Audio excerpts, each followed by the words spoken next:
And we are live at Strawbunny Slime on Monday, January 19th, 2026. Welcome, everybody. I'm your host, Mocha. Good to see, there was, right off the bat, before the stream even officially started recording, we had a follow, I believe, from a friend of mine on another server. Exciting to see you here, Dizzy. Provided you are still here. You might have just followed and then left. If so, that's fine. In any case, today we're going to be getting right back into Elder Scrolls 4 Oblivion. I don't want to make this every stream for the foreseeable future because I imagine that would burn us out, or burn me out, I should say, very quickly. But I at least want to play a little more of it. It's hitting. I'm pleasantly surprised to say that. All right.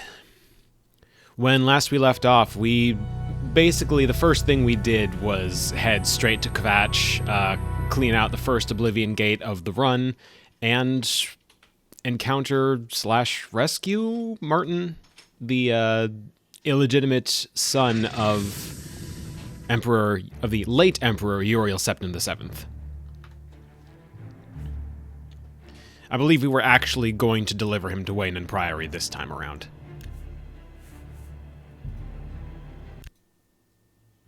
Like, we last left off just before actually escorting him there. Unless you need something, let's continue on to Wayne Priory. Follow me. To Wayne Priory, then.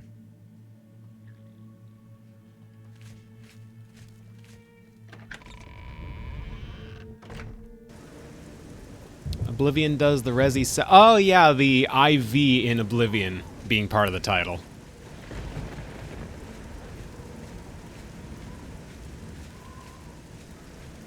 Yeah.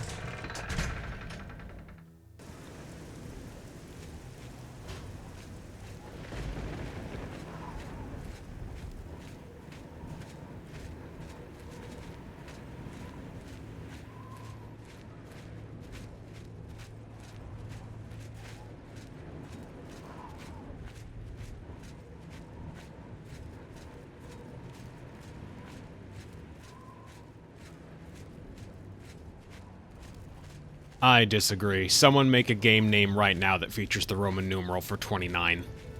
Or perhaps 57. I'm just throwing random numbers out that seem like they'd be difficult to write out.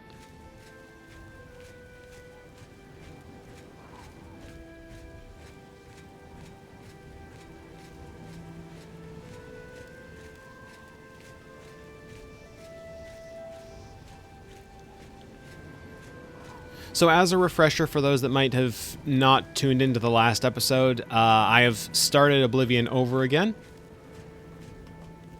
Okay. That's a bot in the chat. Hold, please.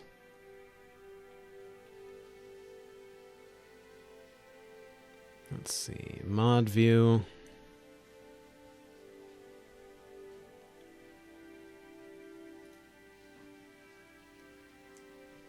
LVII would probably be difficult.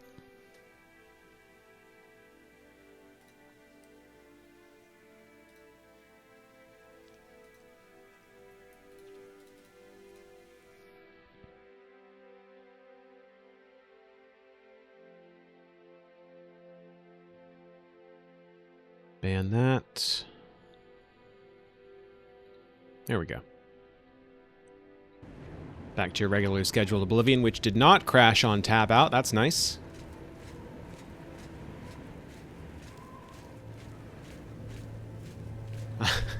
I have come to expect it to do that, so it's a welcome change of pace that it's just playing nicely.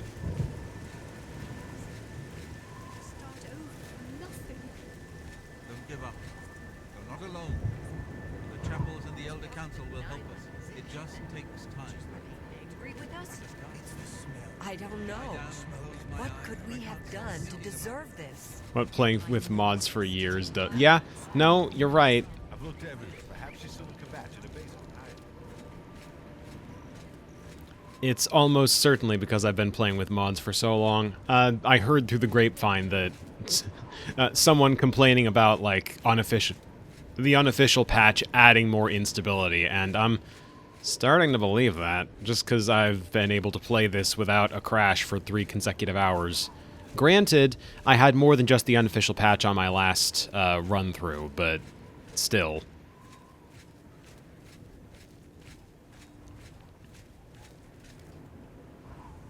Let's see. We're headed back through Skingrad. I could just fast travel, but I kind of prefer the slow travel route in this case.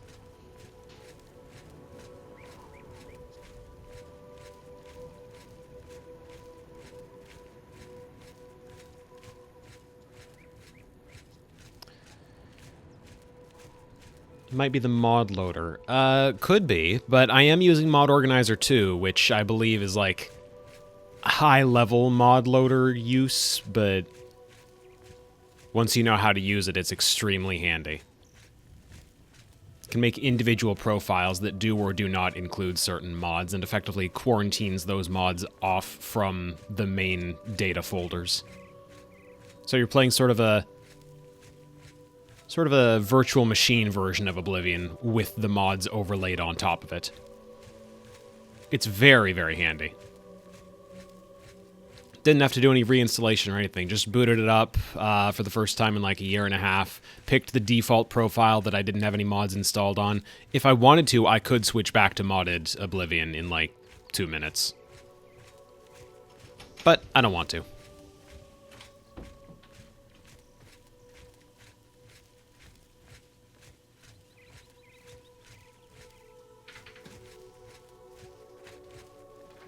God, you know, I'm gonna whine about Skyrim a little bit here. This butterfly is clearly just a particle effect, not to my, not, as far as I can tell, not something I can actually catch, just there to look pretty. And then Skyrim has butterflies just like those, but you can actually interact with them, and what you do is you grab their wings as a crafting ingredient. Like, what the fuck? I just want to watch it fly around. Why would I pull a butterfly's wings off? Why would that be what the interact button does? And my gut instinct answer is, this isn't your grandma's Elder Scrolls game. But I might be doing Bethesda a disservice by acting like that. I'd like to hope I am. Oh, there's a conjurer around here. There's the conjurer. Nice work, Martin.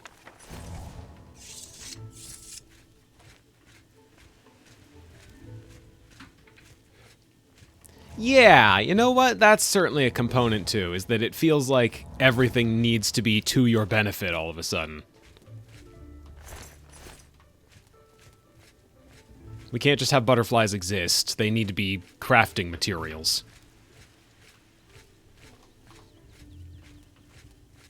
Oh, right, I picked up a spell tome off that conjurer. What spell was it? Entropic Touch. Damage health, 5 points on touch. Not great, not terrible. It's another destruction spell. If I'm going to be playing sword and board and also touch something to make it explode with fire, ice, etc., I may as well have more destruction spells in my kit.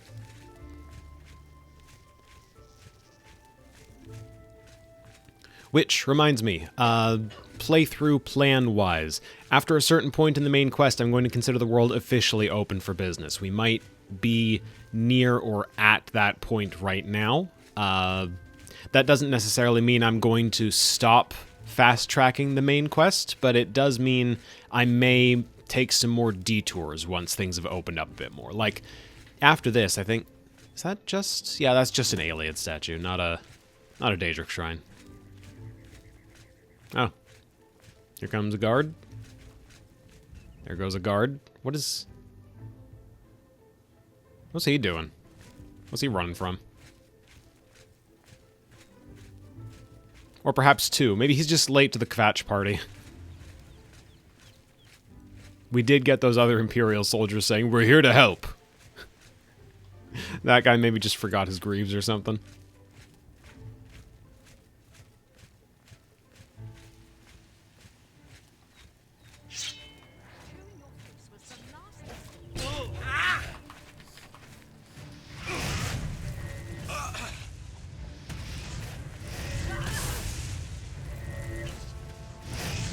Why does this guy look almost identical to Martin?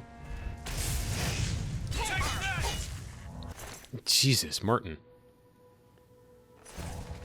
I've been taking a partner through Sonic Adventure, and we spent a while in Eggman's weird beach lounge chair casino room on the egg carrier. Right, I remember that one. That's the one with the pool in it, yeah? And there's not really a point to it except to just be a pool. Kiddie ride Eggmobiles in the corner. God, that was fun. Game developers forget you can just put whatever in your game. Everything's got to have purpose now.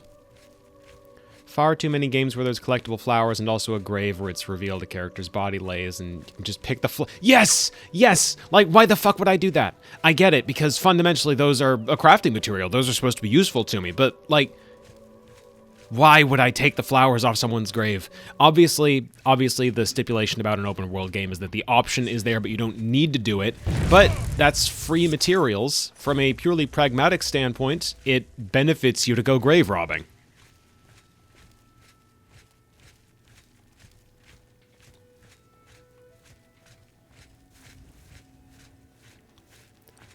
Pool's behind there with Knuckles' entrance to Skydeck and an emblem up top. Okay, alright. Oh, okay. I should have followed the main road instead of trying to go cross-country because that's the quickest way to follow the arrow, but this is paying off. That's a Daedric Shrine I'm headed toward. Let's find out whose. Last time I bet it was Clavicus Vials. This time, let me see where we are on the map. I'm going to throw another Hail Mary, Meridia.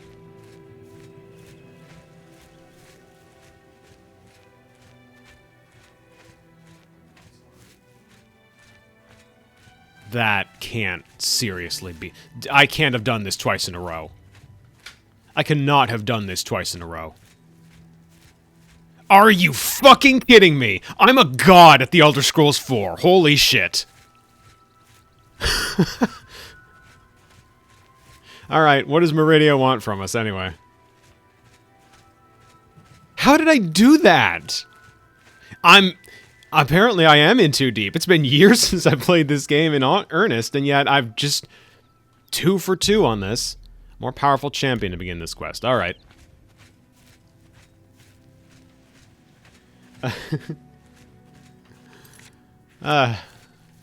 I will at least say I'm glad I don't have a big enough chat room yet to have anyone skeptic of me just pulling these out of a hat, because, like, it would be entirely justifiable for someone to say, no, turn on your camera right now and show us that you don't have the Elder Scrolls 4 guidebook right in front of you. Because that's ridiculous, right? Clavicus Vial and then Meridia back to back. Those are such arbitrary... Where is Martin?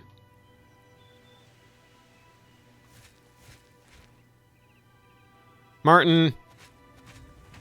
You know what? I cannot wait when enemies are nearby. What? Hey, dude, you good? Oh, he must have killed something. He smelled blood. As priests so often do.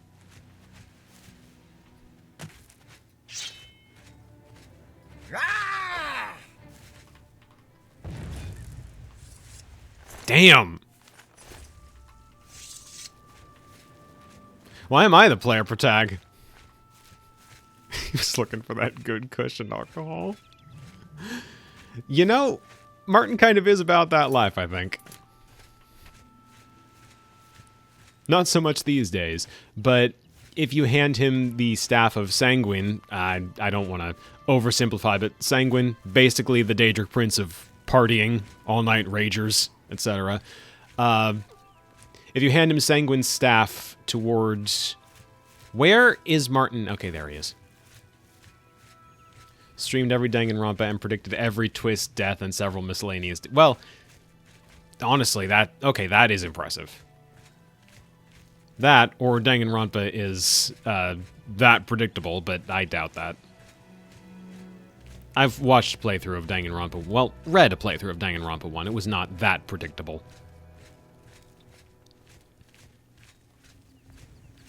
And God help you if you think you know what you're in for if you're playing through Danganronpa and you're en route to, what is it, Danganronpa 0 or V3, whichever one. Weird-ass franchise.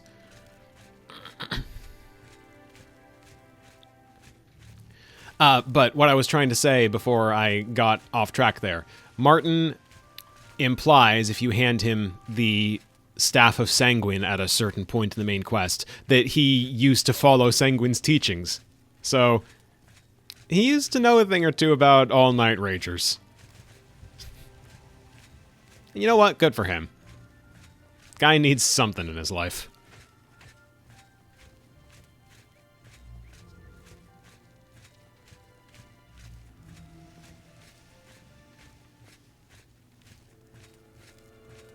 Do we go around or do we go through? Through would be quicker. How much does quick matter? Making a joke about Mondo and canned corn before it can... Okay, that is bizarre, yeah. Credit where it's due.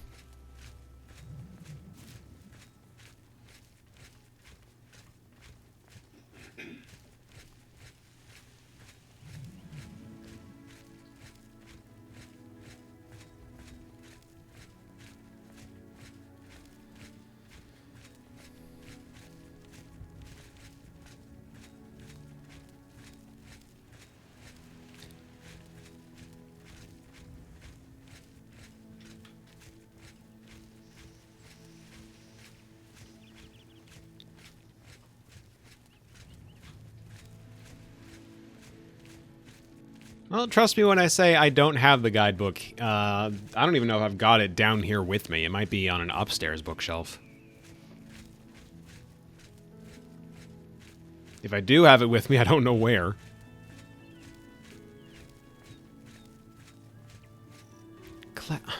I'm still... How did I do that? How did I know that was Meridia? I mean, the answer, of course, is that I didn't know. I specifically said it was a blind guess, but... Damn.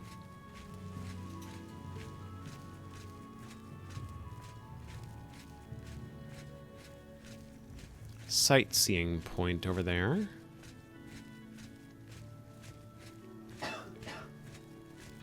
You know, maybe I should have stopped in Skingrad and sold some stuff off.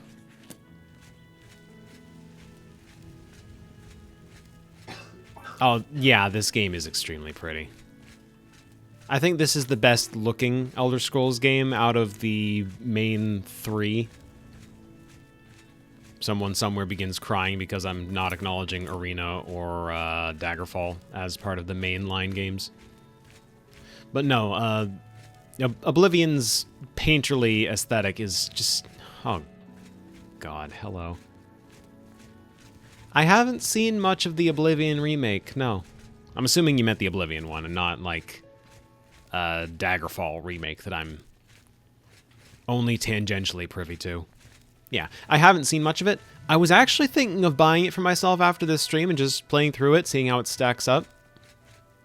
I wouldn't be playing it on stream, because I still want the stream to be Oblivion as I experienced it the first time through. And obviously, I did not experience Oblivion Remastered as my first time playing through this game. God, this is good. I'm sorry, last time I stared at the sky in a video game, I talked about how I'm a sucker for night skies. I am also a sucker for a good sunset, and this is a damn good sunset. Look at that. Like, look, what do I even say about that? That is a phenomenal shade of, like, peach orange over there.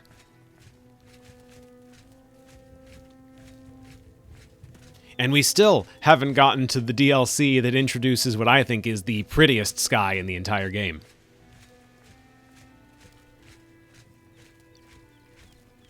Strictly speaking, we're not going to be there for a while, but, like, just you wait.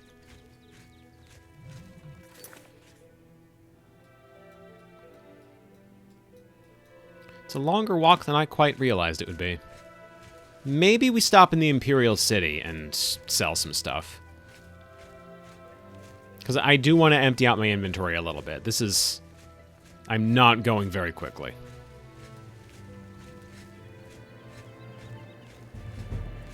I feel bad for Martin. He has to do the player following the escort NPC around thing where he speeds up to catch up to me, slows down to walking mode. That's a bit too slow, has to speed up again.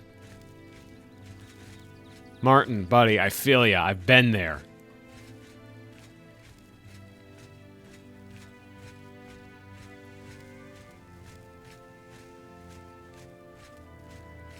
Did I have the same problem in Morrowind? I'd believe it. Carrying too much stuff around. God, can I... Ugly fucking creature. Weirdly detailed muscles on such a tiny, tiny body. I don't like it.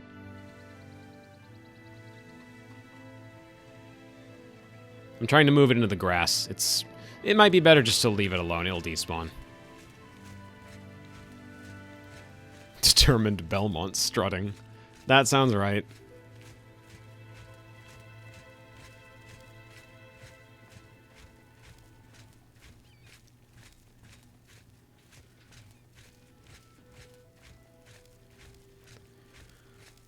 Oh,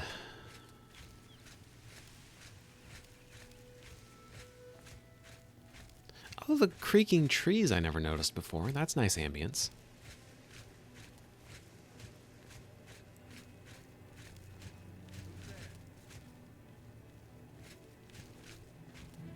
You know, speaking of nice, this forest actually doesn't look half bad. I get the impression this is the one that Unique Landscapes turns into, Is that mushroom floating? That mushroom's floating. Cool. I think this is the forest that Unique Landscapes turns into a really, really thick one with, like, dark purple grass, and while you're in there, there's it plays the spooky cave music instead of the standard exploration music, and there's like mischievous sprites and all that. That looks like the kind of vibe they're going for.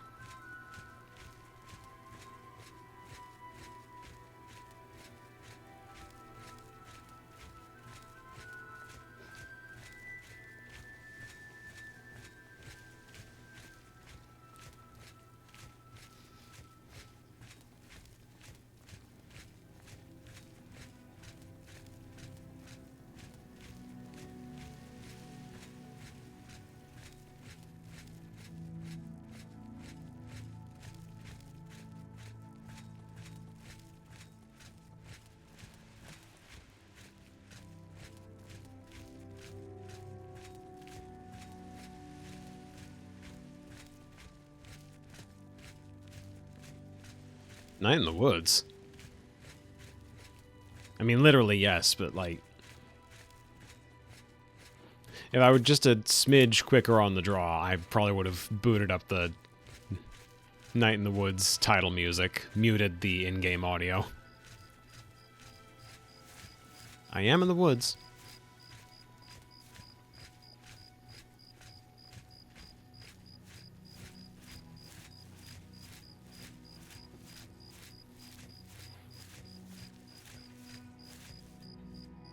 Something's happening down there.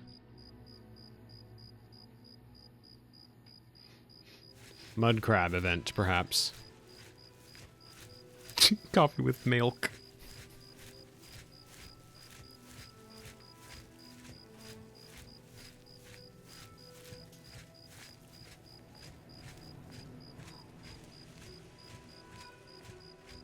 And there's one half of God's dead body.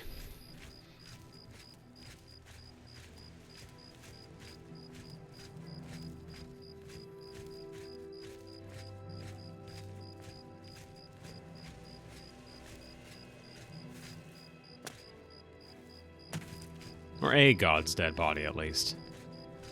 Whether or not he's the god is up for debate, but Lorcan is at least incredibly important within the miscellaneous pantheons of Nirn.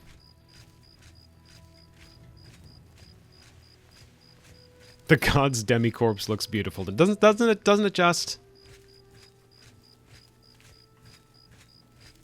I can't wait to colonize it in, like, 400 years or however long it takes for the 5th era to happen. Pretty sure it's that one specifically, too. It's not the blue one.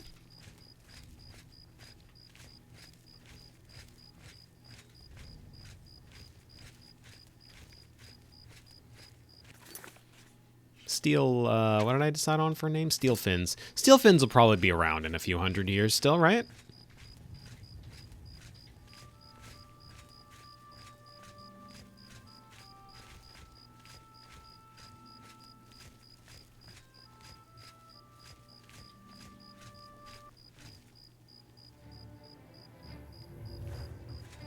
Who's attacking?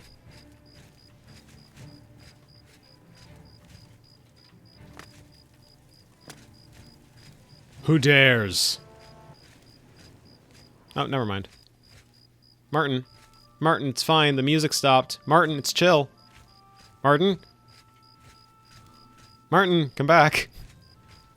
Come back. You can put the dagger away, man. It's all cool. Oh, he's just going for it. Alright, let's see if I can beat him to whatever is aggroed. Probably a mud crab on that islet over there.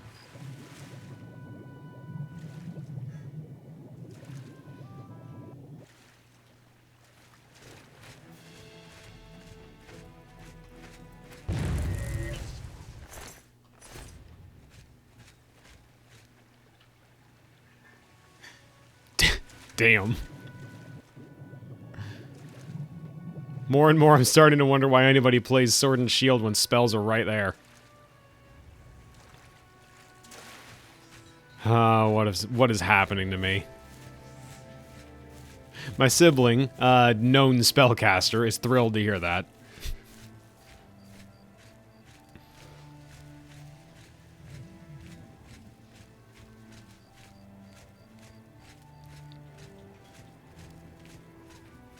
Pokemon spells really fixed up Gen 8, yeah.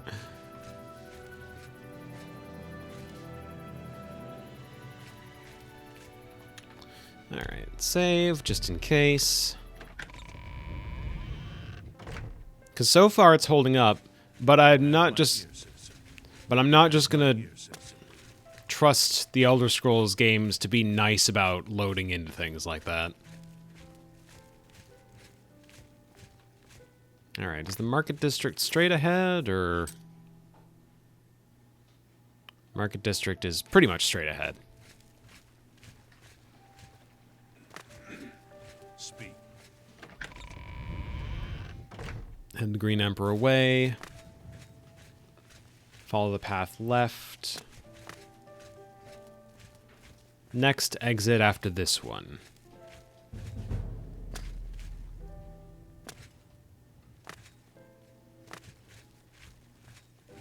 It does have a very distinct look. It's a little bit, what, watercolory, yeah? Painterly, like I described earlier.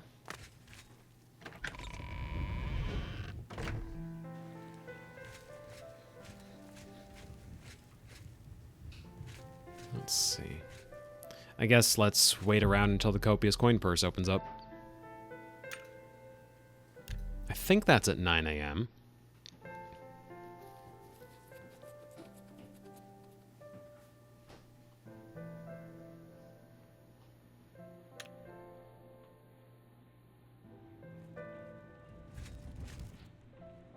Late 80s, early 3D computer graphics look. Where's that guy going?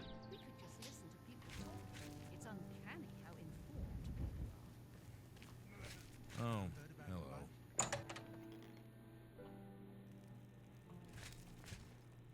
What kind of deal can I make for you today? Thorinir, my man. Can I interest you in some of my wares?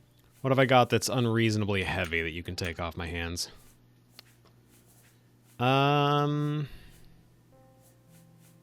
Oh, right, I have an entire spare Legion armor set. You drive. You got a great deal there. 2 Kvatch cuirasses that I don't need. Good old-fashioned Elder Scrolls potato faces. 7 Daedra hearts that I don't want to be carrying. A boar meat. That's a fair. 8 scamp skins. Definitely the imp gall. Already used the You drive a tome. hard bargain. Don't want the bear pelt. Don't want the wolf pelts. You've made a good bit of gold.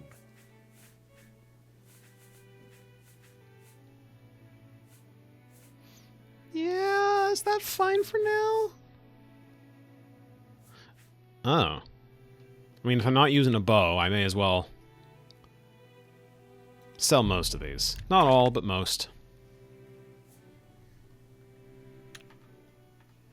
Thank you for your business. He looks angry. Goodbye. Please come again. All right, now we're sitting at 183 out of 295. I will take that happily.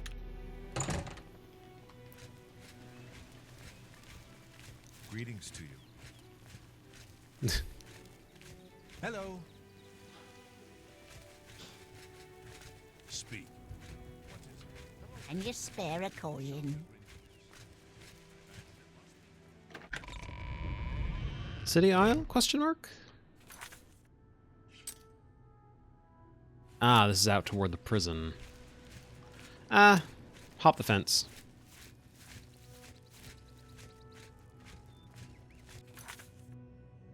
We're headed back that way, so I guess I'm taking the scenic route. I like the beggars' voices in this game. One very funny consequence of them having most of the voice actors just read their lines in alphabetical order is that a lot of times you'll speak with a beggar and they'll have that voice, and then you'll ask them about the latest rumors and they'll just be completely normal all of a sudden. Makes it sound like they're all faking it.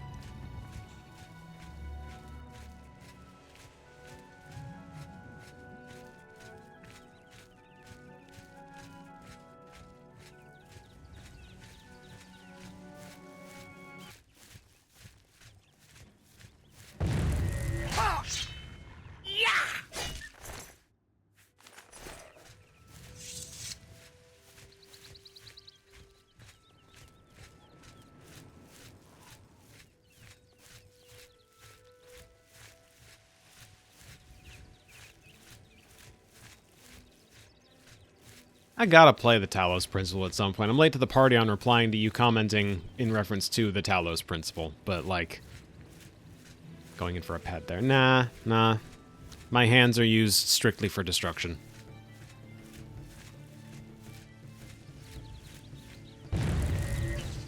Oh, this is a dog, so bandits in here.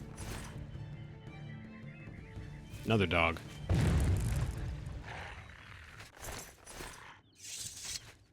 I liked what little of it I played, I just didn't play enough of it. I set it back down at the end of the day and never really went back and picked it up. And I feel like I should, because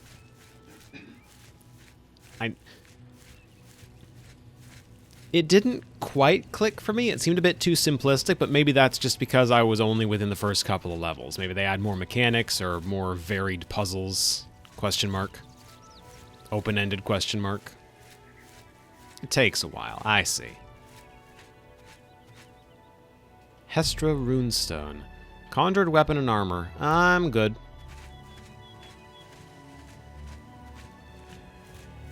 Although there is a way to make bound weapons and bound armor permanent. I don't remember what it is, so I'm not going to be exploiting that glitch. Even if someone tells me how it's done.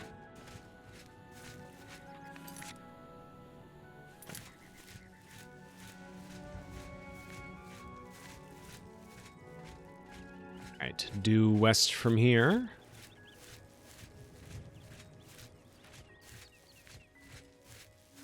second area starts to hit, and then by the third it bludgeons. Gotcha, gotcha. All right. Well, that'll be on my own time, not on a stream, but good to know.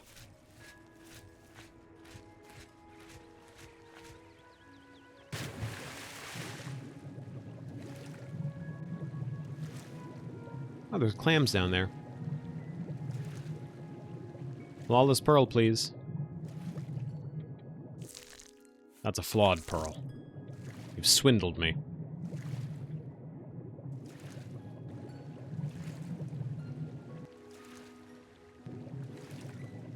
Pearl. Pearl. Would you pronounce it pearl? Because that feels like it's just one O.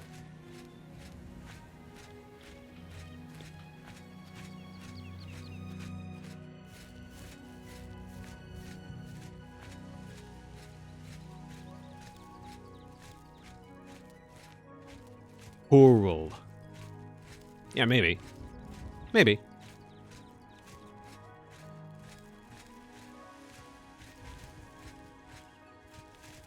I should probably wait for Martin to catch up, huh? Martin, here, boy. Here he comes. There he is. Look at him. Look at him off in the distance.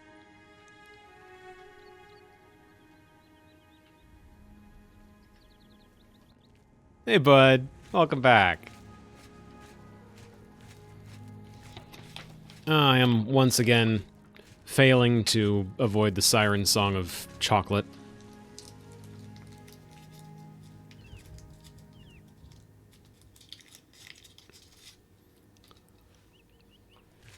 Back to it. Back to it. Just standard Hershey's milk chocolate nuggets.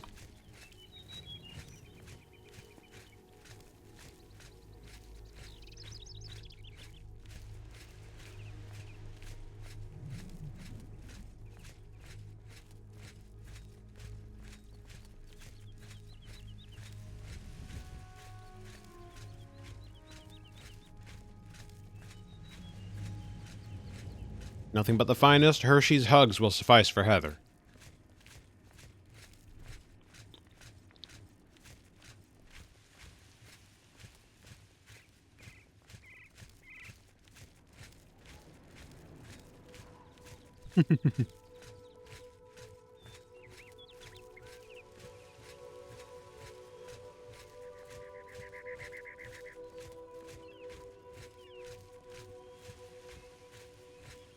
Ha.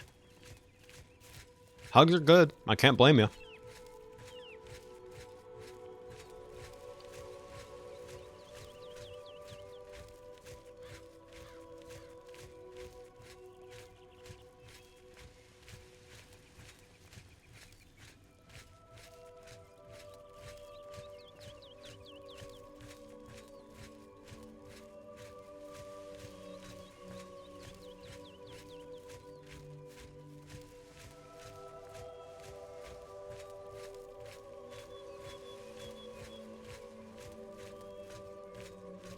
The only thing about pure vanilla Oblivion that a part of me wishes I could change is the draw distance.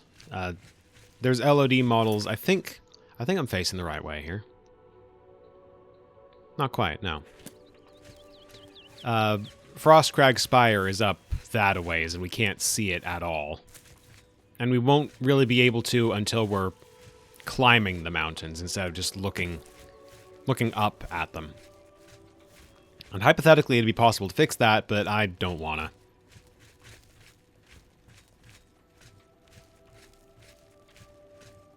God, Frostcrag Spire is good. I don't think there's a better house in any Elder Scrolls game, at least not vanilla / DLC, than Frostcrag Spire. Amusingly enough, the closest I found to a replacement that felt good to me in Skyrim was the Haven Bag mod, which is just a house in a bag of holding. Doesn't sound like much, isn't much, but it was a weirdly charming little space.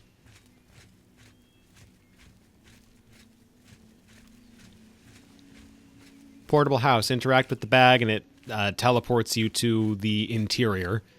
Interact with it again and it teleports you to right back where you were.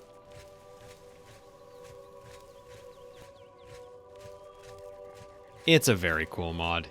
I mean, obviously there's the convenience factor of just being able to immediately enter your house, store stuff, and head back out.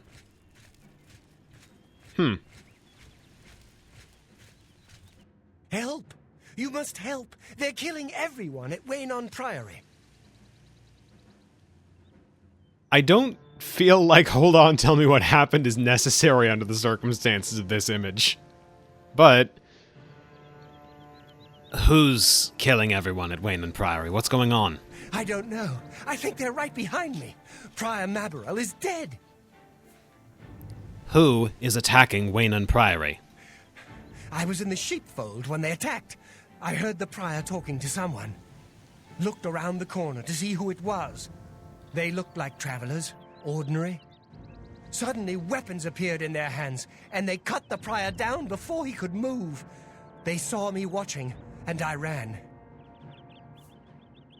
Where's Joffrey? Is he safe? I don't know. In the chapel, praying, I think. You must help us.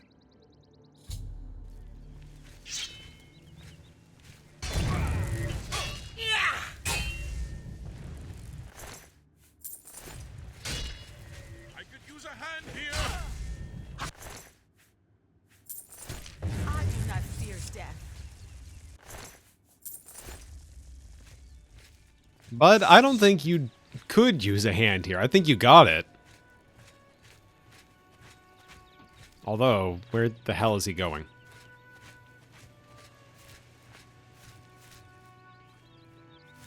Alright. Piner can take care of himself. We need to get in the chapel.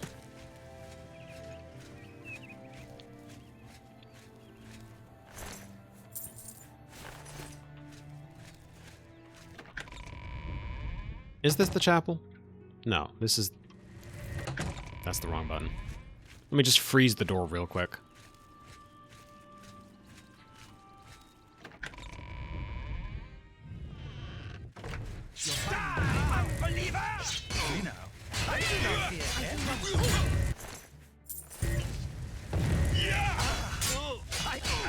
I do not fear death. Bold claim. You're back. Thank Talos. They attacked without warning. I was praying in the chapel when I heard Prior Mabarel shout. I had just time to arm myself. The Amulet of Kings. I fear that was the target of this attack. I kept it in a secret room in Waynon House. We need to go see if it is safe. I'll check on the amulet. We'll go together, but I fear the worst. Also, how do I get a sword like... Okay, alright. I fear the enemy came here for the Amulet of Kings. Hello there. Do you all have elaborate swords? Can I have one? How are you?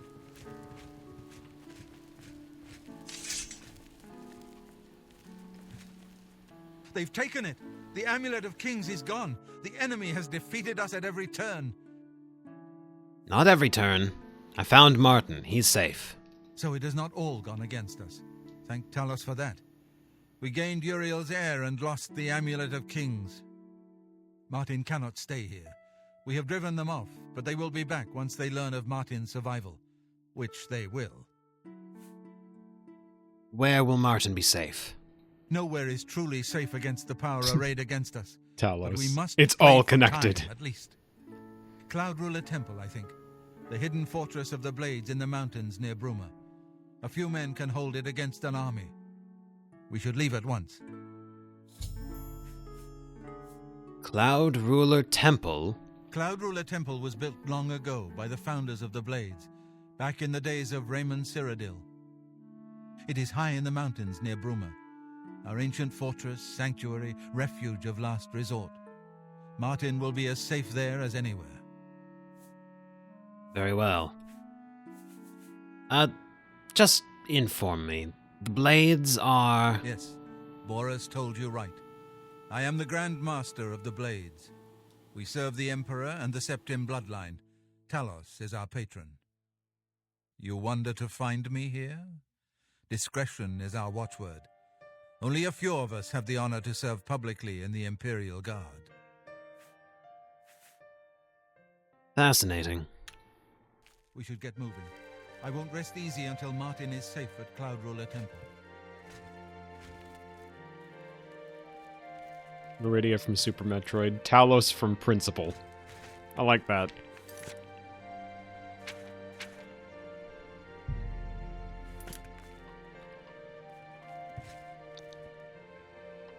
My apologies, brothers. I seem to have displaced your basket with a single carrot in it. Oh, no, sorry, 2 carrots.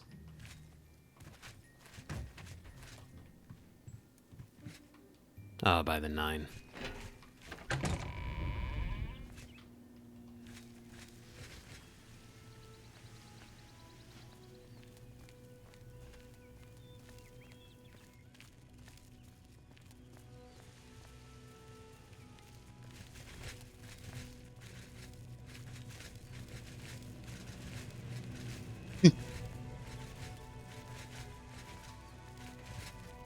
I'm going to agree on principle, but I am...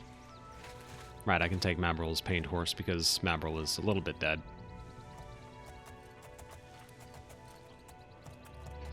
First-person horse.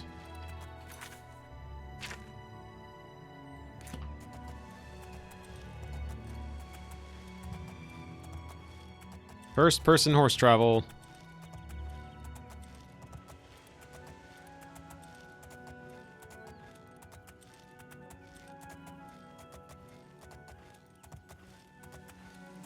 They made it so you can't do this in Skyrim, and I'm being attacked. Never mind. You can't do first-person horse travel in Skyrim, and then when they made the Oblivion remaster, it's my understanding they removed the first-person option from there, too, which seems a little bit silly, but also this doesn't feel great. I get it. Can that wolf catch up with me? I can keep pace.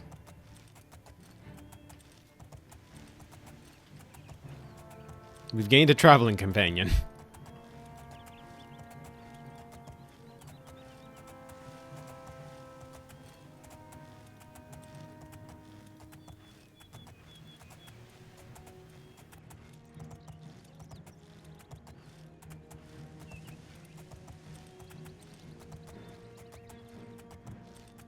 I cannot do anything to the dog while I am on horseback.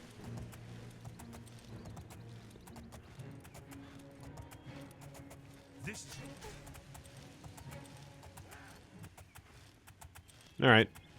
Passing soldier took care of it.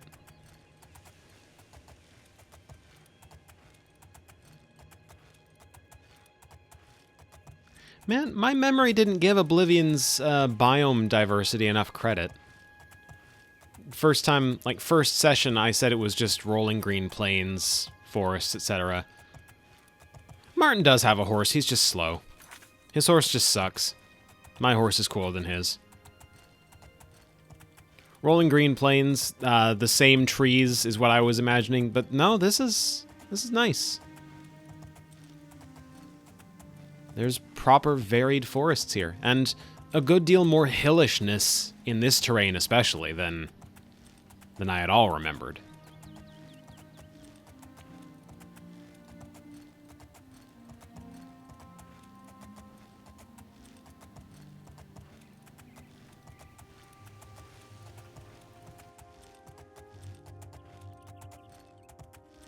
Now, I know what you mean when you say Oblivion is Vermont, but for semantics' sake, you have me wondering if Vermont is known for its lava lakes. And I just didn't know this.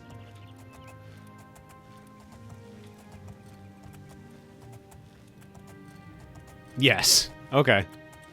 Just keeping score. Lava lakes, intimidating spires jutting up around the landscape, and hostile plants.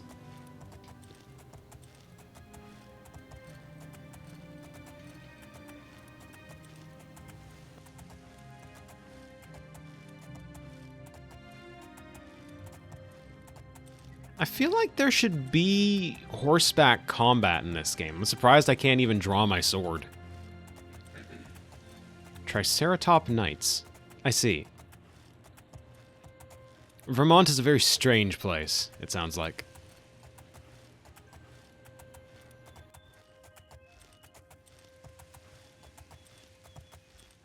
If you're thinking of the Clan Fear, then those are, I think, in both Morrowind and Oblivion, actually.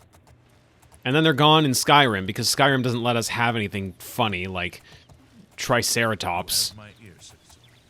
Two-legged Triceratops are too fantastical for Skyrim. Get rid of those. Replace with bears. Walrus.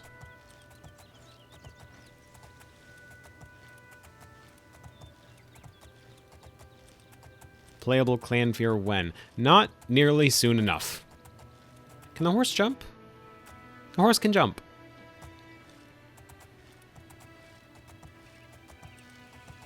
I use a horse in Elder Scrolls games so infrequently I honestly don't know what they can and cannot do. They cannot shed aggro, though, obviously.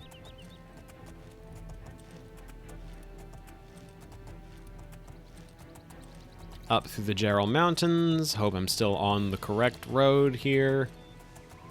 What is tailing me right now?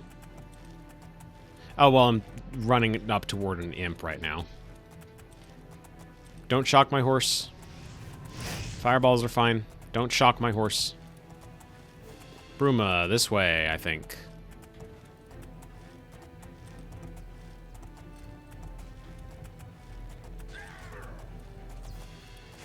Events are occurring.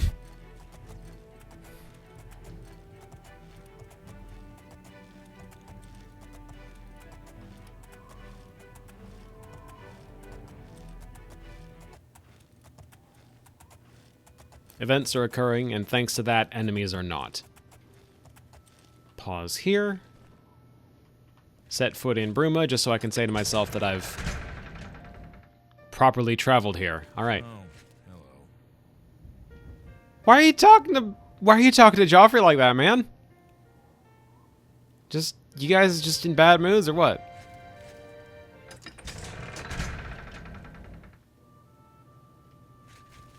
Horse tangle. Not the lemur, because I know that's going to be... Someone out there is going to try and type that at me.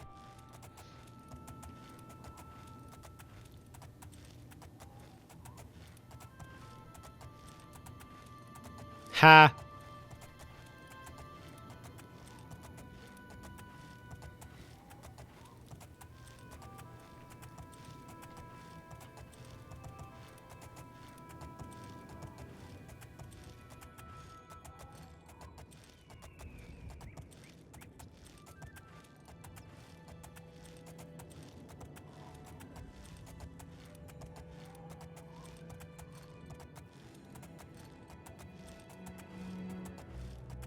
And here we are at Cloud Ruler Temple. Or at least here I am. There's Martin. There's Joffrey.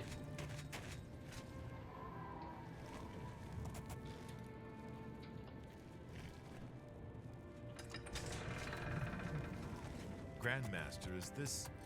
Yes, Cyrus. This is the Emperor's son, Martin Septim. My lord, welcome to Cloud Ruler Temple. We have not had the honor of an emperor's visit in many years. Ah, well, thank you. The honor is mine. Come, your blades are waiting to greet you.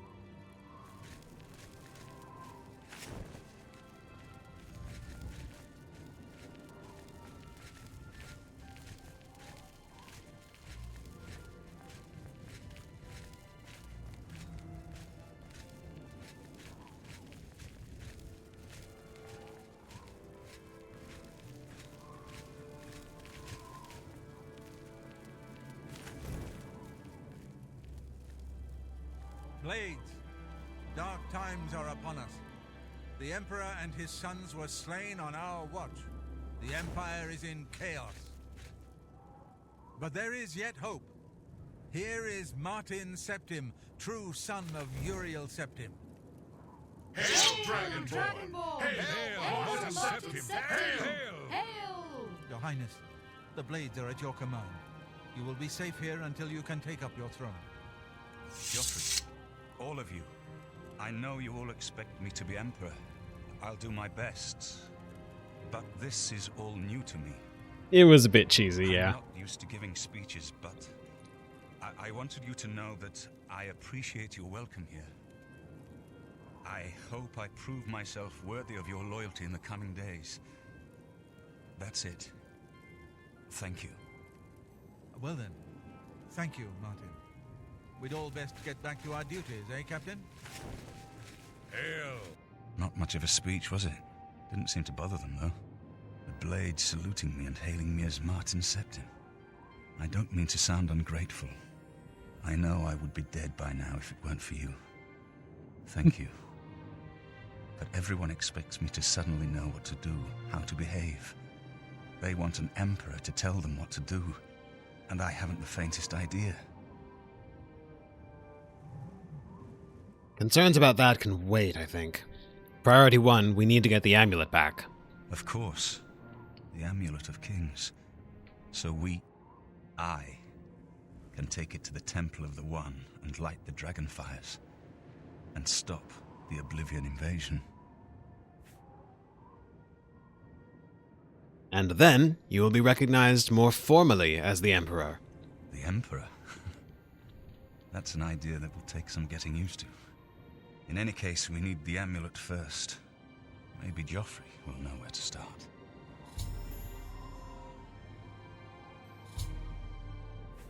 What do you make of this whole Oblivion Gate fiasco? Something has changed to make these stable portals to Oblivion possible. Joffrey believes that the death of the Emperor and the darkening of the Dragonfires is the key. Don't worry about me, my friend. I know I'm in good hands here. Joffrey, a word. You have proven yourself a loyal servant of the Empire, as worthy as any of the Blades to stand by Martin's side during this crisis. As the Grand Master of the Blades, I would be honored to accept you into our order. Will you join us?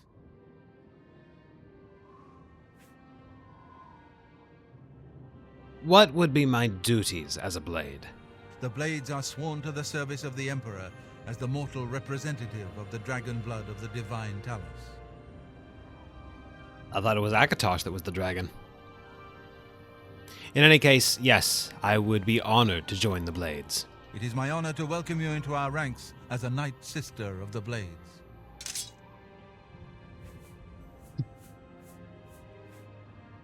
This fortress is well supplied with arms and armor. Use what you need from the armory in the East Wing. The East Wing. Understood. What do you make of this? I mean to say, do you have any suspicions about where the Amulet of Kings might be at this time? You're right. We must try to recover the amulet before the enemy takes it out of our reach. You should go back to the Imperial City. Boris may have learned something about the assassins. You'll find Boris at Luther Broad's boarding house in the Elven Gardens district of the Imperial City. Very well. Give my warm regards to Boris. Tell him he should not blame himself for the Emperor's death. He did well to send you to me. Welcome aboard, Mom. It will be an honor to serve with you.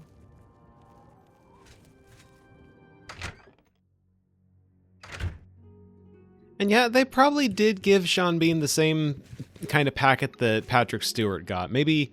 Maybe not to the same degree, because Martin is a, new character as far as the story is concerned.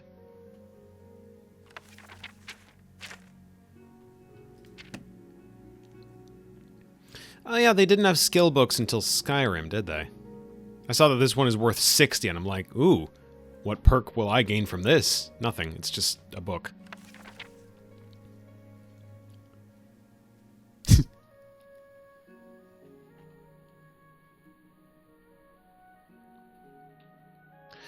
Not till the very evening they came, answered he, and then told of his dealings with Mehrunes Dagon's thralls, saying that Makan would find it easier to whistle on the wind's tracks and go on a fool's errand than to fight his toads. Then said Makan, Now see to thy safety henceforward, and stick to thy parts and thy pride, or this mallet of mine, Malakath's scourge, will meet with thine ear of a surety. For quick as I can cry equality, though 8 arms thou couldst boast of, such bumps thou shalt comb on thy brain pan, thou that breakest the house of the dead. Explication. The mace Scourge, blessed of Malakath, Makan's legendary weapon, forged from sacred ebony in the fountains of Fickledire, has ever been the bane of the Dark Kin. Yeah, henceforward. Has ever been the bane of the Dark Kin, and many a black spirit has been hurled back into oblivion with a single blow of this bold defender of the friendless. Scourge now hangs within the armory of Battlespire, ready to take up in the name of the Emperor against the Daedric lords. Enough to be able to headcanon Martin's life before the game. Yeah, honestly. And enough information to work from within the game itself, little bits and pieces later on, that can help to flesh out that headcanon a bit.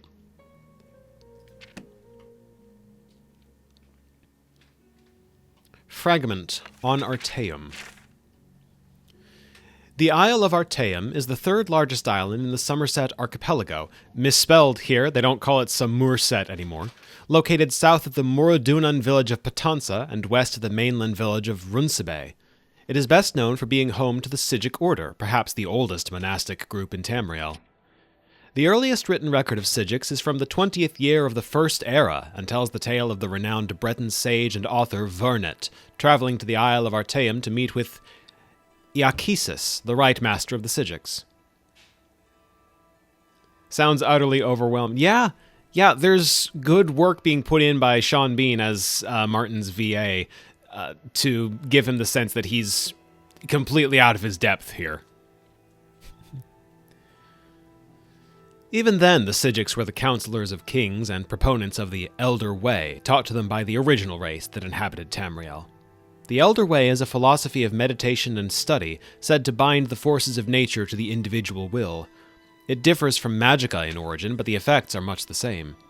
That said, it is perhaps more than coincidence that the Isle of Artaeum literally vanished from the shores of Somerset at the beginning of the Second Era, at about the time of the founding of the Mages Guild in Tamriel. Various historians and scholars have published theories about this, but perhaps none but Iachesis and his own could shed light on the matter. 500 years passed, and Artaeum returned. The Sigics on the isle consisted of persons, mostly elves, who had disappeared and were presumed dead in the Second Era. They could not, or would not, offer any explanation for Artaeum's whereabouts during that time, or the fate of Iachesis and the original Council of Artaeum. Currently, the Sigics are led by the lore master Solaris, who has presided over the Council of Artaeum for the last 250 years. The Council's influence in Tamriel and politics is tidal.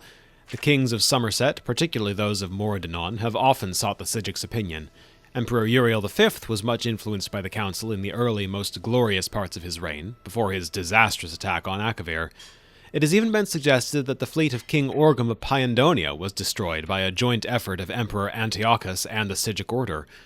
The last 4 emperors, Uriel VI, Morahatha, Pelagius IV, and Uriel VII, have been suspicious of the Sigics enough to refuse ambassadors from the Isle of Artaeum within the imperial city. The Isle of Artaeum is difficult to chart geographically. It is said that it shifts continuously either at random or by the decree of the council. Visitors to the island are so rare as to be almost unheard of. Anyone desirous of a meeting with a Sigic may find contacts in Patansa and Runsebe, as well as many of the kingdoms of Somerset.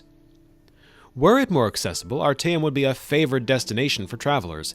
I have been to the isle once and still dream of its idyllic orchards and clear pastures, its still and silent lagoons, its misty woodlands, and the unique Sigic architecture that seems to be as natural as its surroundings, as well as wondrous in its own right. The Sepra Tower in particular I would study, for it is a relic from a civilization that predates the High Elves by several hundred years, and is still used in certain rites by the Sigics. Perhaps one day I might return. Note, the author is currently on the Isle of Artaeum by gracious consent of Master Sargenius of the Council of Artaeum.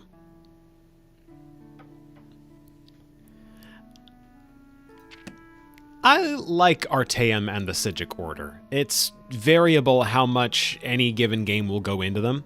This is about the extent of what we're told of them here in Oblivion, for instance, but Skyrim, for instance, Skyrim's equivalent to the Mages Guild questline here goes into them a bit more, and I believe the Isle itself is the tutorial area for one of the Elder Scrolls Online expansions. So that's neat. That's neat that we actually get to see it in Elder Scrolls Online.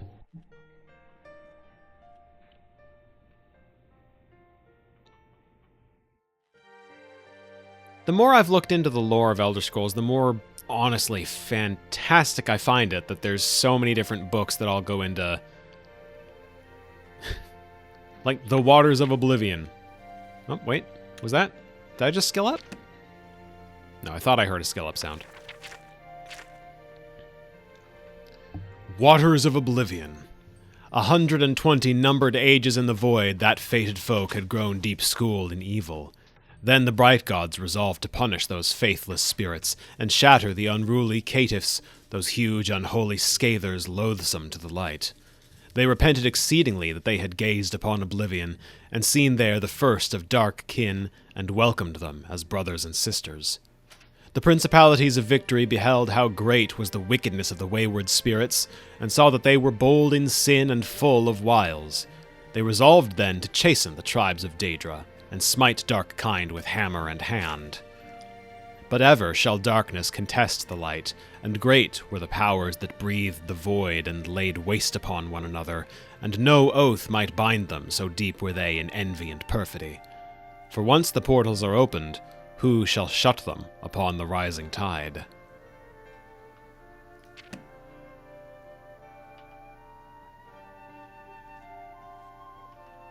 All sorts of different books of varying degrees of relevance. I'm not going to go through all of them, obviously, but, like... I'm still trying to adjust to everything that has happened. Huh.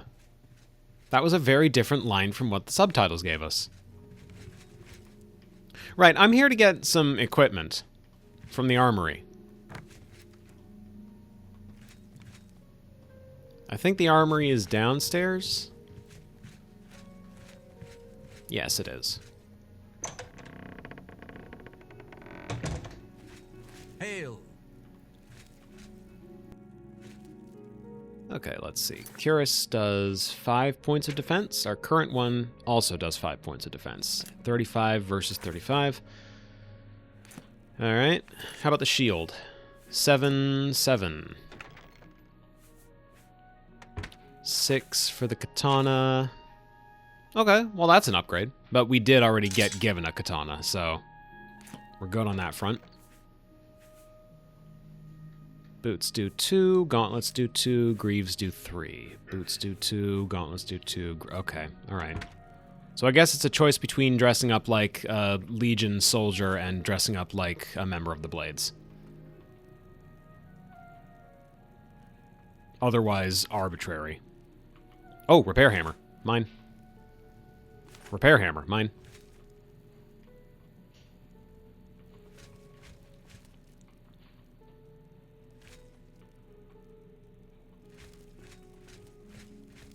Good evening, ma'am.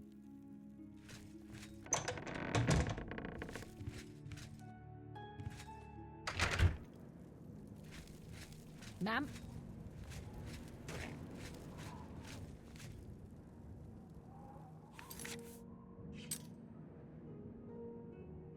Well, we're in the right general area to go to Frostcrag Spire. How about a detour?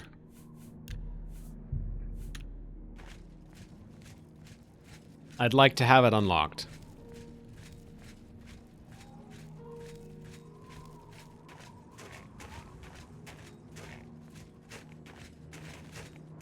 You know what? Let me get the horse. Hold on.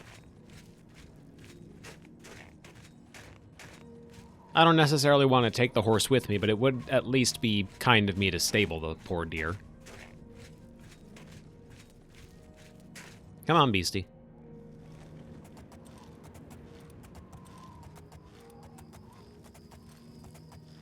Assuming they have stables here. That looks like stables. That's stables. There you are.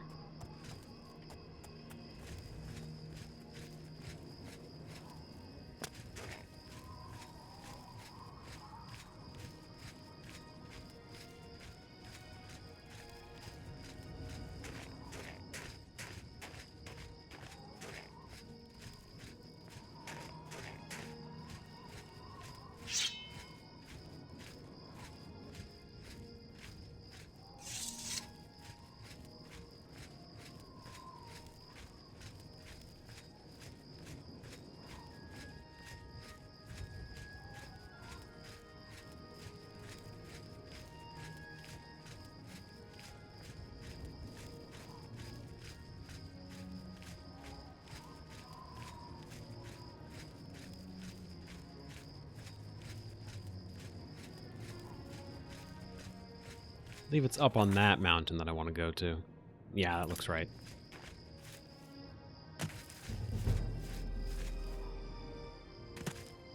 I love getting skill ups just for walking around. The really optimal way to level up fast is to jump everywhere, because this also trains your acrobatics in addition to your athletics. But I don't want to play optimally, quote-unquote. I don't even know if that could be considered optimal play versus just a quick way to get myself into more trouble than I need to be in.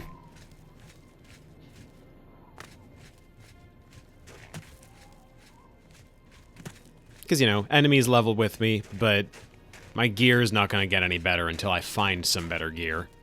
Off enemies who might, by that point, be very unwilling to part with their weapons.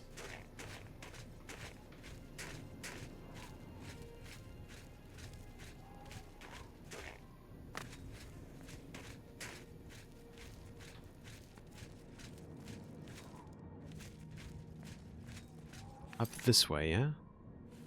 Maybe. Maybe just free climbing.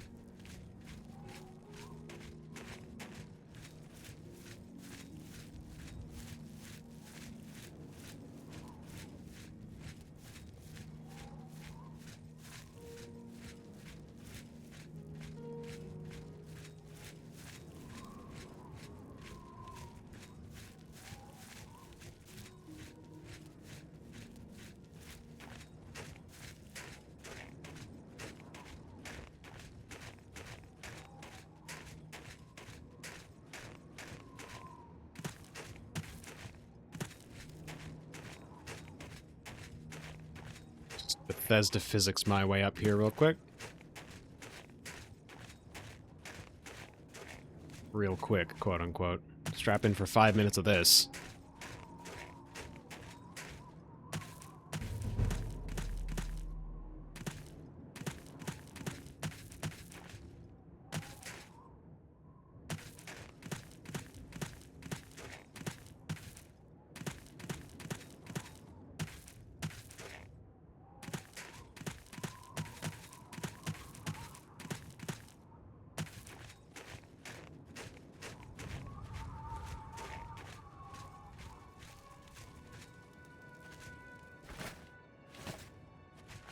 Knoll Mountain.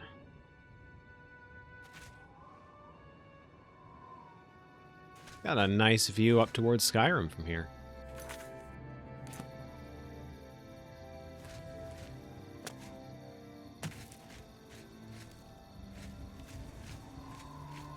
Ah, but far more important and far more valuable a view. There's my baby.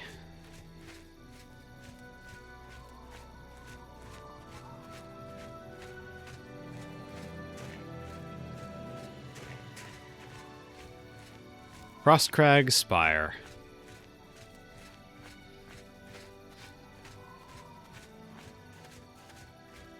My favorite house in Oblivion, bar none.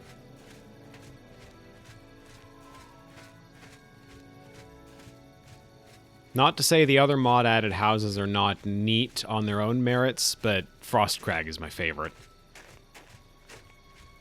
There's just something about... I've arrived at Frostcrag Spire. I should make my way inside this curious but extraordinary tower. There's something about the, well, first off, just the aesthetics of the place. This is a snazzy-looking tower with this solid ice glass pane here. But also the moment you get in, and it's just this rinky-dink little room here with a frost atronach buried in the ice here. I've discovered a dusty tome within Frostcrag Spire.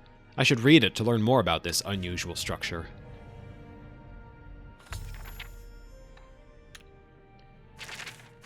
As I pen this, I gaze upon the walls of my home and remember the very day its design came to fruition. Although it seems like yesterday, it was actually many years ago. I was an impetuous wizard. I wasn't simply satisfied living at the Arcane University. I spent years coming up with a design for my home, a place where I could practice my magic in peace and keep myself away from the prying eyes of my colleagues.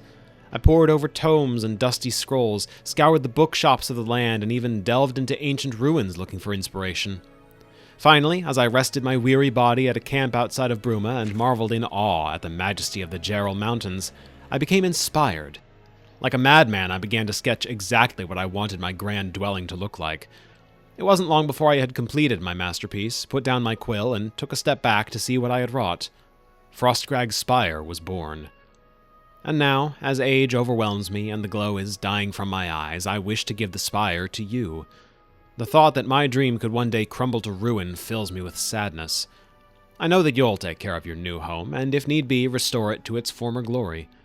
Please heed my instructions carefully. There's much to tell, and the strength drains from my limbs. Frostcrag Spire contains many wonderful inventions. I've spent my whole life perfecting them, and I hope you'll put them to good use. My pride and joy is the Atronach altar. By bringing 3 salts from the very same creatures to this altar, you can summon an Atronach familiar to do your bidding. It will obey your simple commands and defend you in times of need. Should you tire of it, simply speak to it and dismiss it. These fine creatures have protected me in my travels and should be of great use to you. With permission from the Arcane University, I've had a spell-making and an enchanting altar placed in the tower as well. You have but to provide the mage tallow candles to power them, and they will serve you well. Working closely with my good friend Sindarian, the master alchemist of Skingrad, I have developed the Frostcrag Apparatus Table. This table is for the discerning alchemist and should help even the most difficult brews become easier to create. I've also reseeded my alchemy conservatory with the best ingredients Cyrodiil has to offer, and some from beyond her borders. Finally, I've created portals to all of the mages' guilds in Cyrodiil. This should make it easier to travel to them in times of need. I've entrusted most of my belongings to Orlinway at the Mystic Emporium in the market district of the Imperial City. There, you'll find everything you need to bring Frostcrag Spire back from the dead. She may require compensation for her time and care watching these special items, but I assure you it's well worth the coin. Please take care of Frostcrag Spire. She was my home, and much of myself is infused with the stone and mortar. May your journeys be safe, and the roads you travel free of danger. And you take the book, and then, as you're looking around wondering what to do next, these little pedestals lift up, circle around, and come back down. And the whole wall opens up. And here is Frostcrag Spire.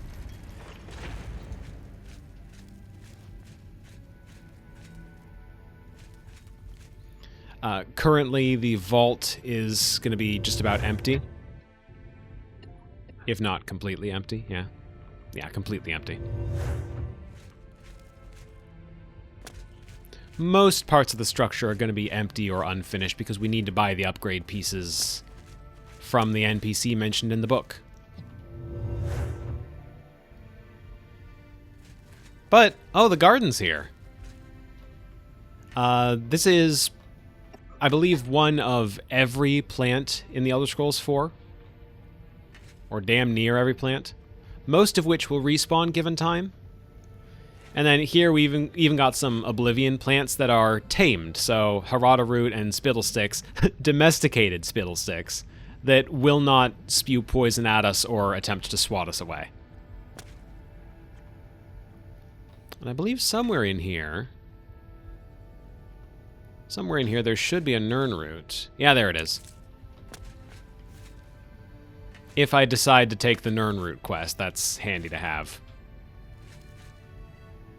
Main level, upstairs, downstairs.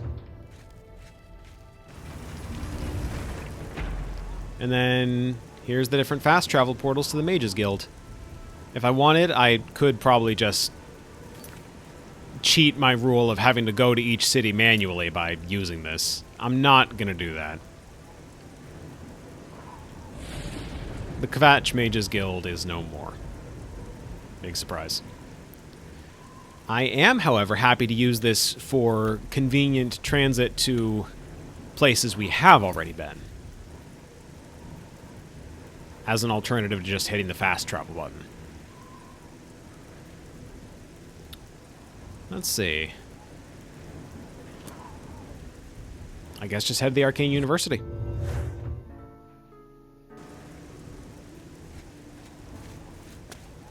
Do the flames still hurt us here? No, they do not. Purple magical flames that are just for show. That's neat.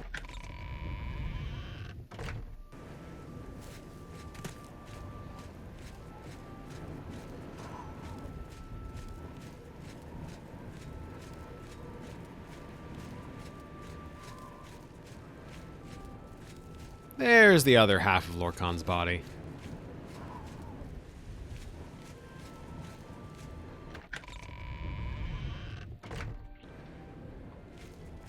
Speak. Every time the guards say speak like that, I'm inclined to bark at them. Seems like that's what they want.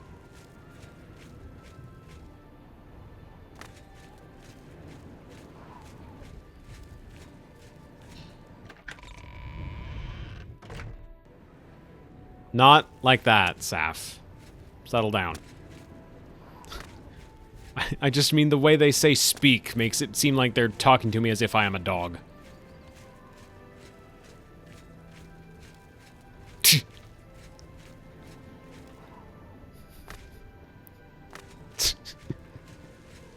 I did kind of paint myself into a corner with that, didn't I?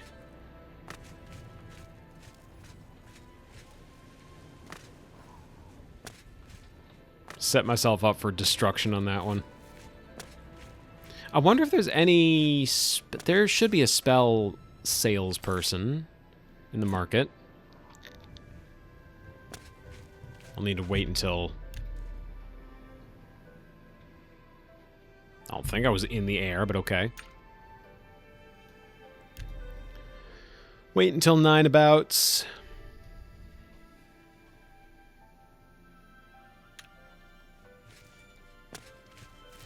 Hop over to the market district, see what we've got for spells.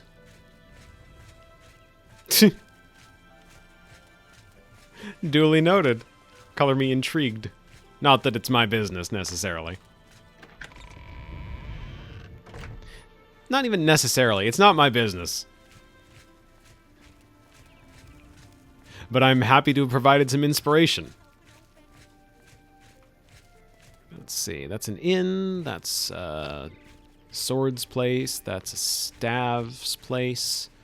Edgar's discount spells. Here we go.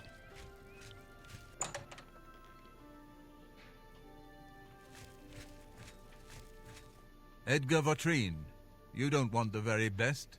You want cheap. And I got cheap. I like this guy.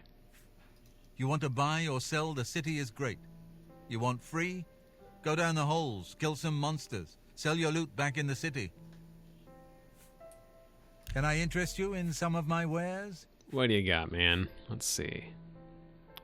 Feather, no thanks. Don't need that.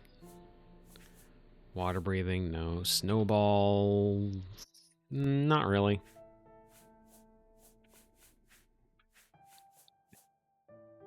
Drain health, 15 points for 10 seconds. That's not half bad.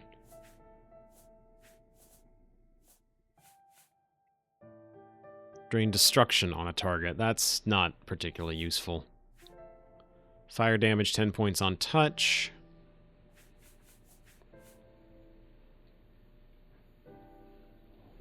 Sippy check. Thank you, SB. I will get some water in just a second here. Yeah, let's go for Major Wound. Come back and see me again. Farewell. My sibling saying, essentially, Major Wound is a good choice. Costs 44 magicka to use, though, so right now I can only use it twice.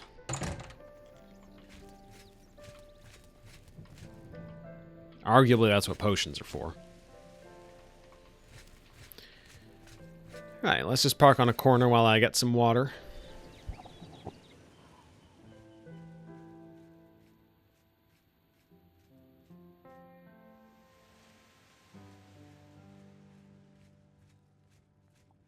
Fucking fireball.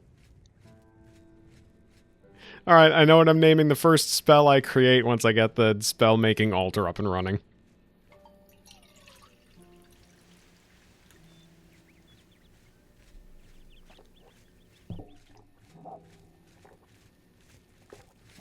You have my ear, citizen.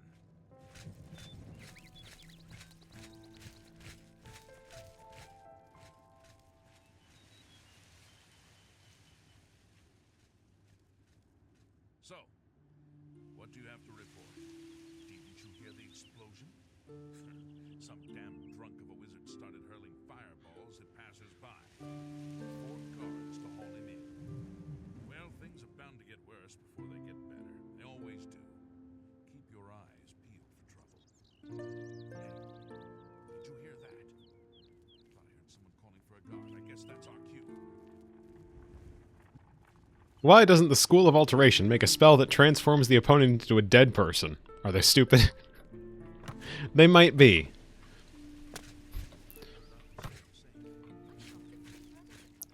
School of Illusion spell makes the opponent think they are still alive. Actually, they've been exploded.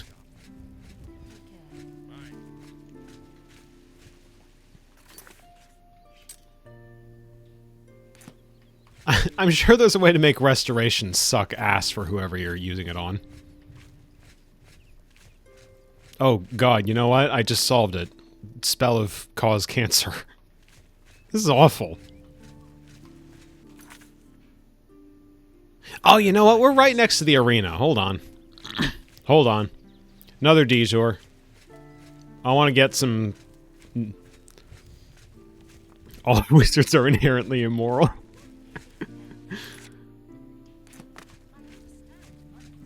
I'm gonna get some arena equipment. Quick and easy way to get a decent set of armor with, I think, some low-grade enchantments on it. Also a good way to make money. Let's see. It should prioritize whatever I've got higher, so... Yeah, heavy armor is way higher than light armor. So it should give me a heavy raiment.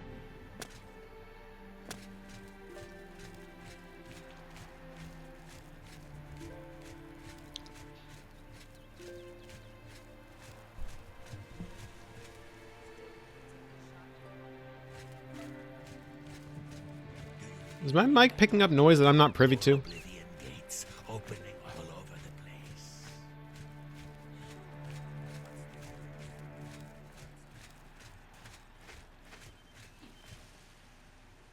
Because I'm not making any noise right now, but the mic/aux recorder is fluctuating.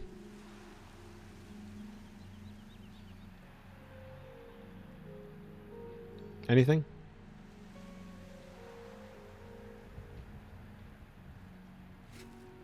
Weird.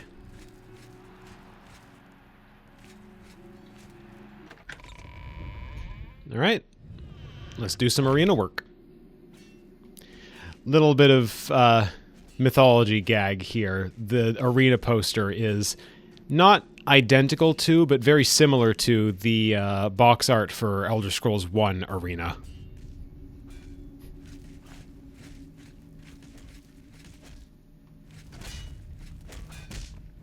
Stop talking already! Ugh. And who in Shinji's name might you be? Ikari? If you're a spectator, go upstairs and talk to the gatekeeper. This ain't no damn peep show. And if you're one of those idiots who thinks they have something to prove in the arena, go over and talk to Owen. Owen it is.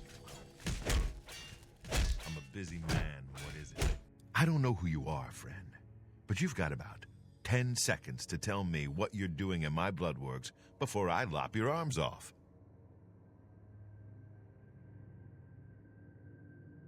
I think I want to work here. You what? You want to be a combatant? Look at you! My granny could beat you, and she's dead. Wait, you're serious, aren't you? What is it with you people?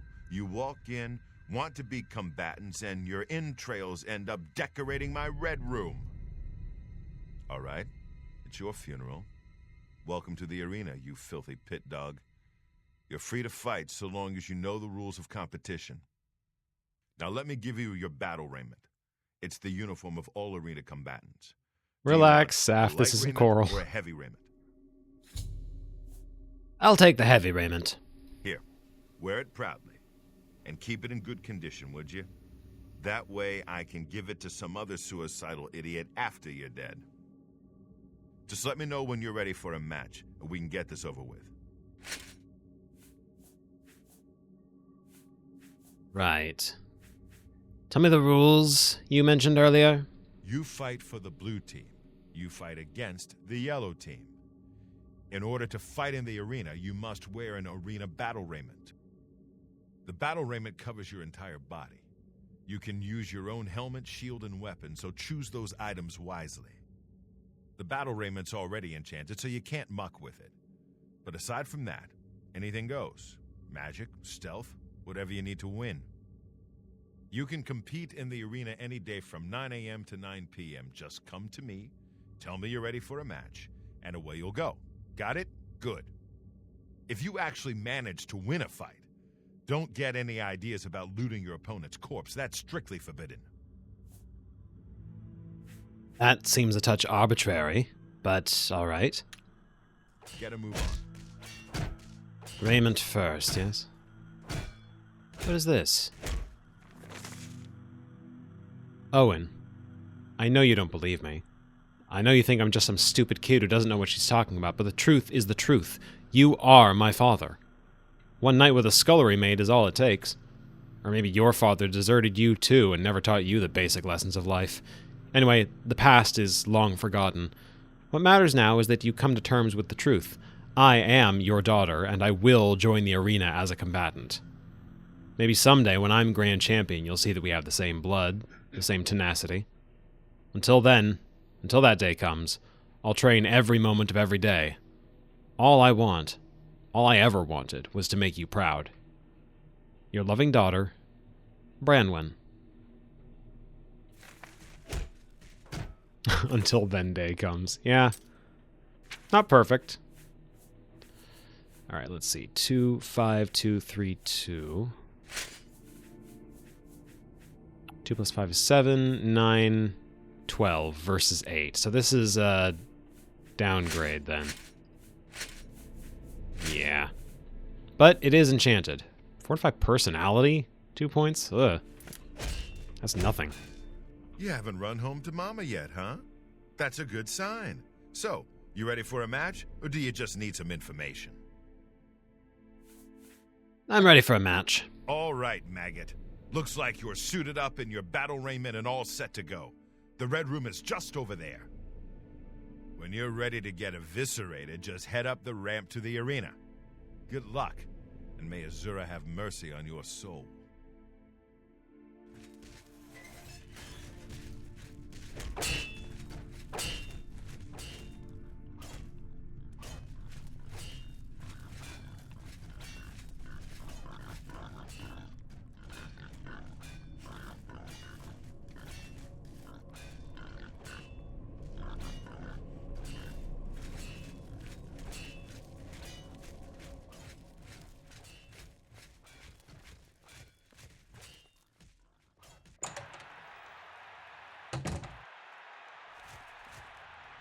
That's a lot of blood. No surprise they call it the Red Room. Good people of the Imperial City, welcome this match, we've got some fresh meat. 2 brand new pit dogs. So let's not waste any time. Let the battle begin!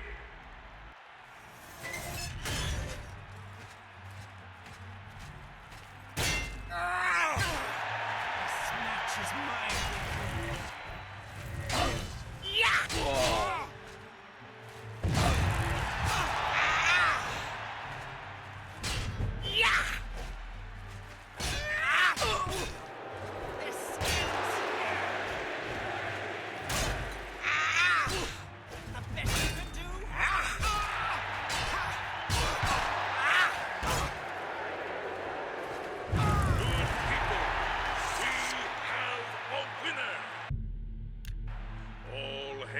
Combatant from the blue team.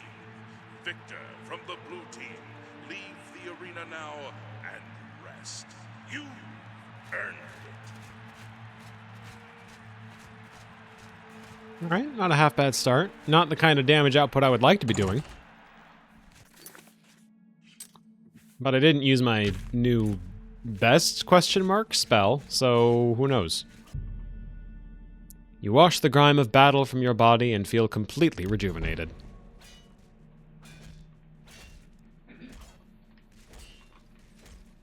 The best techniques are passed on by the survivors.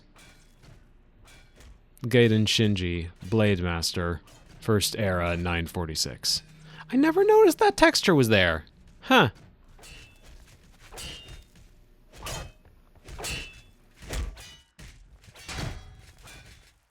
Busy man. By the 9 divines, you did it. You actually won. You ain't so bad after all, pit dog. You may even survive enough matches to advance in rank. Here, kid. This is your payout for the victory. There's more where that came from if you can keep on winning. Now go unwind before your next fight. Okay, so you're not a complete loser. Don't get cocky. Let me know when you're ready for a match and you can prove yourself to me some more.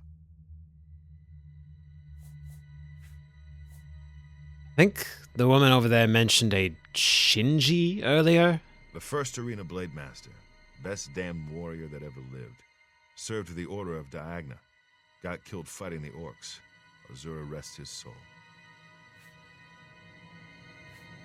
Fine enough. Now that's the spirit. You give the people of Cyrodiil a good show, and I'll make sure you get a decent burial. Okay, I liked the energy on that line read.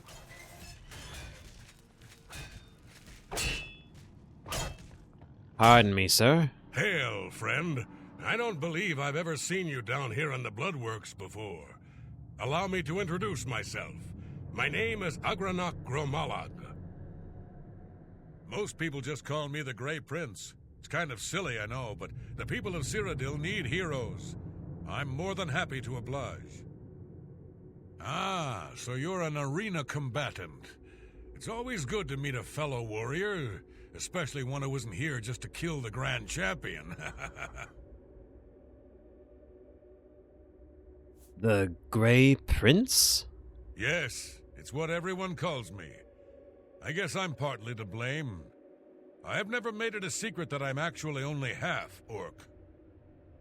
I am a lord's son. Yet I've been denied the noble privilege to which I'm entitled.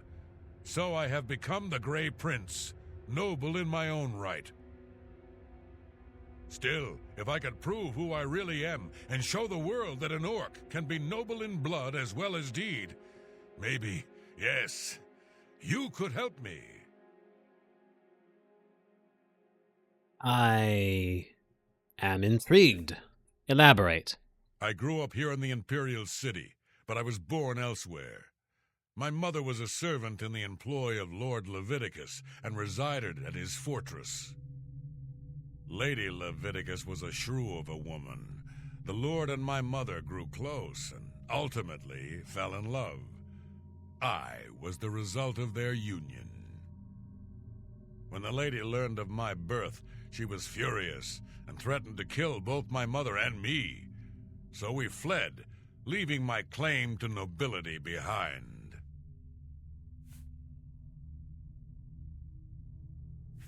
Go on.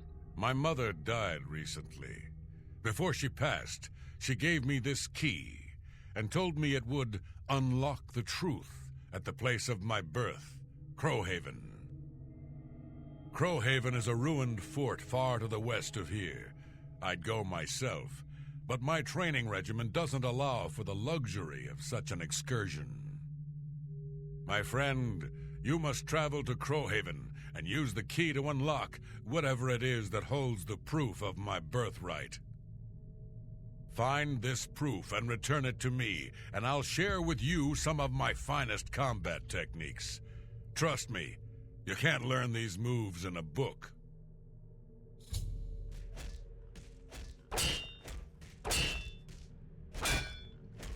Is it of no particular concern to him that he's being directed to a ruined fort? Seems an odd place to be born. Good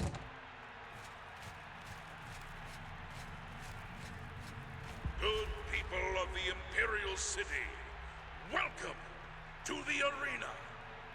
Who will prevail? The pit dog from the yellow team or the pit dog from the blue team? Let's find out.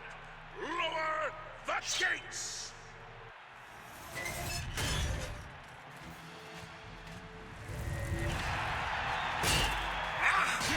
You're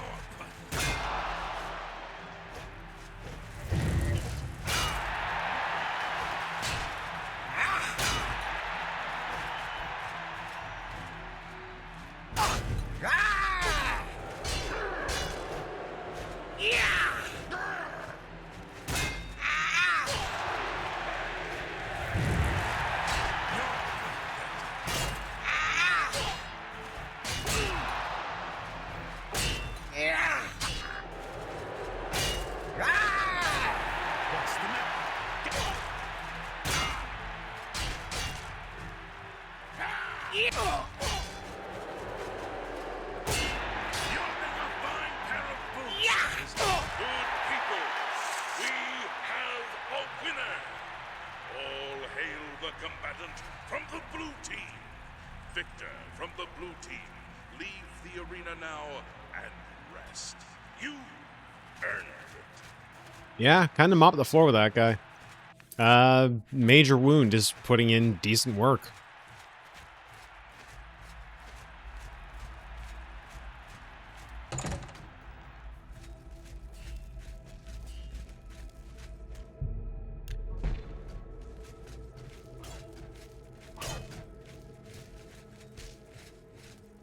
Busy man. Okay, so you did it again. What do you want from me, a hug? Take your gold and get out of my face, pit dog. The yellow team ain't gonna fight itself, you lazy pit dog. You ready for a match or what? Tell me about Agranat Gromalog over there. The reigning grand champion is Agranat Gromalog. His fighting name is the Great Prince. He's an orc. Well, half-orc, actually, or so they say. The important thing is he's been grand champion for nearly a decade. Why? Because nobody's had the guts to face him. The Great Prince is unbeatable. At least that's what the people of Cyrodiil have come to believe. Maybe it's time someone stepped into that arena and proved them wrong. Right. Give me another match. You must be downright determined to get yourself killed, huh? Okay, then, head back up to the arena and try not to die before the gate opens.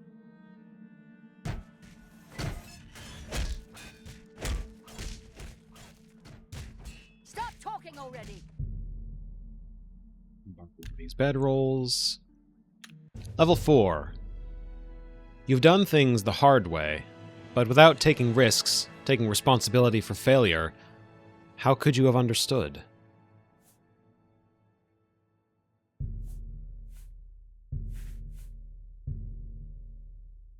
I feel like I should put a point in intelligence, just to give myself a little more magicka to work with if I'm going to be spellcasting. Yeah. So I had 100 magicka, and now I have 102. Ooh. Ooh, now we're cooking.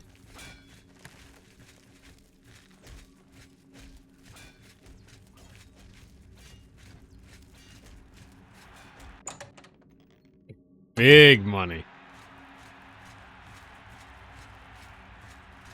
Good people of the Imperial City, welcome to the arena. Are you ready for a bloodbath? The winner of this match will advance in rank, so the stakes are high. Pit dogs, show us what you're made of.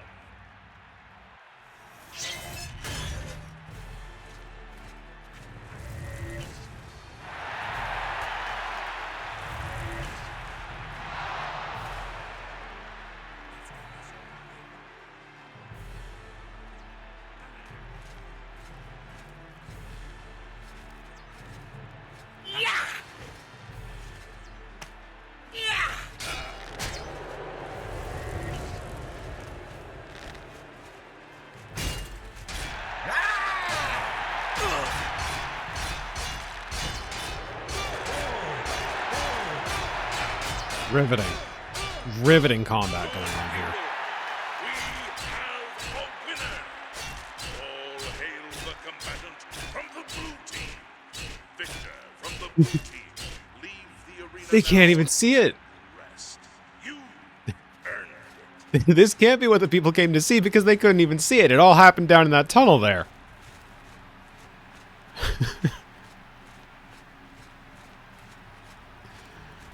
Oh, God. Well, let no one say my opponent didn't try.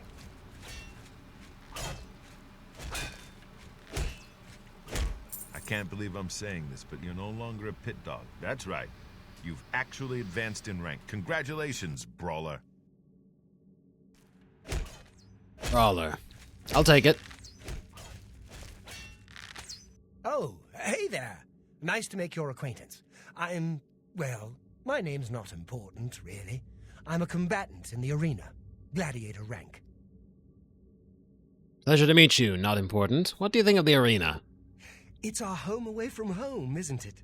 I guess you could say the Blade Master and Battle Matron are our mother and father, huh? Right, don't flatter them. Farewell, my friend. May your blade always strike true. And first.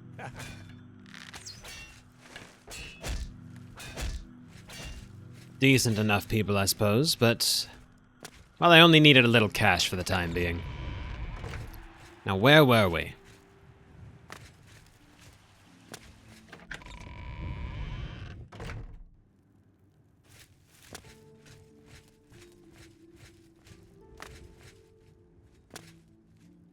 The blessing and curse of the compass on the UI. Always know exactly where to go. More or less. Which means I don't really have to pay attention to what I've been told in these quests. I just, follow the marker. It's convenient because now where was I doesn't have to translate to searching through chat logs for 5 minutes or what have you. But, you know, it's not exactly much of a puzzle figuring out where to go when the arrow's just pointing me over this way.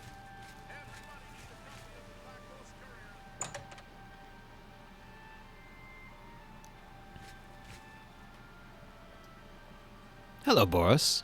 Sit down. Don't say anything. Just do what I say. Very well. Listen, I'm going to get up in a minute and walk out of here.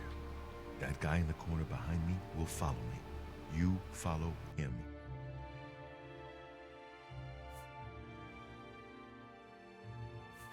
The enemy has the amulet. We can't talk now. Just follow my lead. Very well. Ready when you are. Good. Remember, wait for him to follow me. I want to see what he'll do.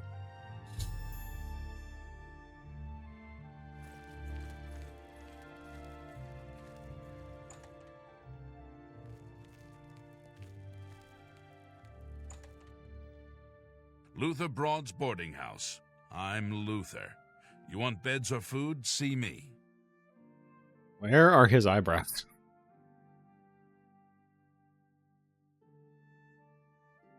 This guy is incredibly orange. Except for his eyebrows. I think he got hit by like a whole body fire spell or something. Be seeing you.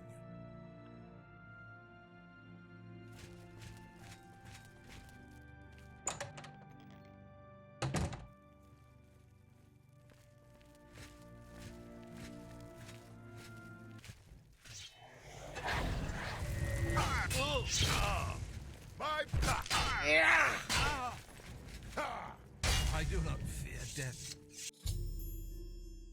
The enemy agent who attacked Boris is dead. I should find out what Boris has done, or has learned about our enemies. Mythic Dawn Commentaries 1. I found a strange book about the Mythic Dawn cult. I should show this to Boris. Good work. I am glad to see you, by the way. You just caught me at a bad time. Sir, you appear to be empoisoned. What have you learned? The assassins who killed the Emperor were part of a Daedric cult known as the Mythic Dawn. Apparently, Daedric? worship the Daedra Lord Mehrunes. Daedra. I've been tracking their agents. It starts with an A. Daedra. They noticed. As I was trying to say to you upstairs, the enemy has the Amulet of Kings. So you said. That's very bad news. But I did find Uriel Septim VII's heir. Thank Talos he lives. Martin Septim, you say? We will restore him to the throne. It is the sworn duty of all Blades. Right. Now, what's our next move if we're to get him on the throne? There's a scholar at the Arcane University. Tarmina's her name. Supposed to be an expert on Daedric cults. Why don't you take that book to her? See what she makes of it. I'll keep running down leads on the Mythic Dawn network. If you learn anything, you can find me at Luther Broad's. May Talos guide you. Can we trust Tarmina? Like I said, she's one of the brains over at the Arcane University. Supposed to know everything there is to know about Daedric cults. I'll note that that's not a yes, but as good an answer as I can hope to get, I suppose. I hope you learned something from Tarmina about that book. This might just be the break we need.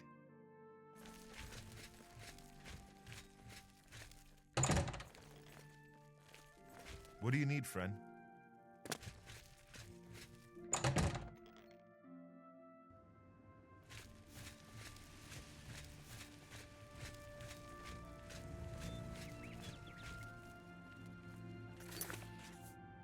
A book. Mythic Dawn Commentaries. Greetings, novitiate, and know first a reassurance. Mankar Cameron was once like you, asleep, unwise, We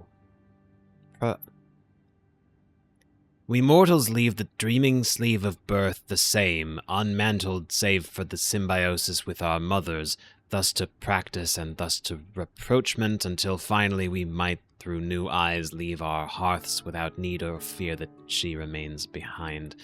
In this moment we destroy her forever and enter the domain of Lord Dagon.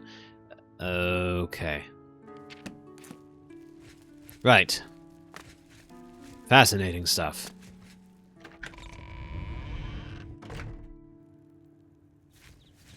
And the Arcane University has a scholar dedicated to this?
Maybe I'm easily pleased, but I really love Oblivion's flagrant abuse of bloom lighting.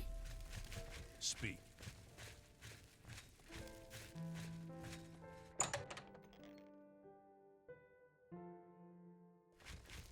Hello, Master Wizard. I've been hearing disturbing tales about Oblivion gates opening all across Cyrodiil. I hope it's just wild talk. I had no idea. Absolutely. What's the news from the other parts of Tamriel? Many Argonians say they have been called back to Black Marsh. They disappear into the swamps and are never seen again. I've heard many tales of Black Marsh. It sounds like a truly mysterious place. Farewell. Greetings to you. Pardon me, Tarmina, I assume? Ah, you must be the one I got the message about. How can I help you? I'd like to know more about the Mythic Dawn cult. You know of them? One of the most secretive of all the Daedric cults. Not much is known about them. They follow the teachings of Mainkar Cameron, whom they call the Master, a shadowy figure in his own right. It just so happens I've stumbled across one of their books, Commentaries on the Mythic Dawn, Volume 1. Ah, yes. Commentaries on the Mysterium Xarxes. That's the one. Wonderful. You have a scholarly interest in Daedric cults, then? Sure. Look, I need to find the Mythic Dawn. Find them, eh? I won't poke my nose any further. Official business and all that. I'm used to working with the Blades. Don't worry. Say no more. In any case, finding them won't be easy. I've studied Mainkar Cameron's writings a bit myself, at least those that I could find. It is clear from the text that Mainkar Cameron's commentaries come in 4 volumes, but I've only ever seen the first 2 books. I believe that his writings contain hidden clues to the location of the Mythic Dawn's secret shrine to Mehrunes Dagon. Those who unlock this hidden path have proven themselves worthy to join the ranks of the Mythic Dawn cult. Finding the shrine is the first test. If you want to find them, you'll need all 4 volumes of the commentaries. And where do you propose I find these books? Here, you can have the library's copy of Volume 2. Treat it gently, if you please. As I've said, I've never even seen the 3rd and 4th volumes. You should try first edition over in the Market District. Phintius, the proprietor, caters to specialist collectors. He may have an idea of where to locate those books. This Mainkar Cameron fellow is unique, isn't he? The supposed leader of the Mythic Dawn cult. He wrote the infamous Commentaries on the Mysterium Xarxes. The commentaries are contemporary with Tiber's Septum, over 400 years ago, so he is unlikely to still be alive, although you never know. What is the Mysterium Xarxes, anyway? The holy book of the Mythic Dawn, supposedly written by Mehrunes Dagon himself. If it exists, it would be an artifact of great and evil power. And do you have any commentaries on the Mythic Dawn to offer yourself? They worship the Daedra Lord Mehrunes Dagon, according to the teachings of their leader, Mainkar Cameron. No one knows how widespread the cult is or where their shrine to Mehrunes Dagon is located. I see. Thank you for your time. It was so nice chatting with you. Be sure to let me know how your hunt for the Mythic Dawn turns out.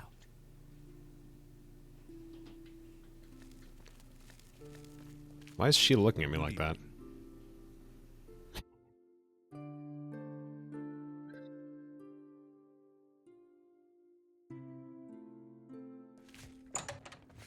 You have my ear, citizen.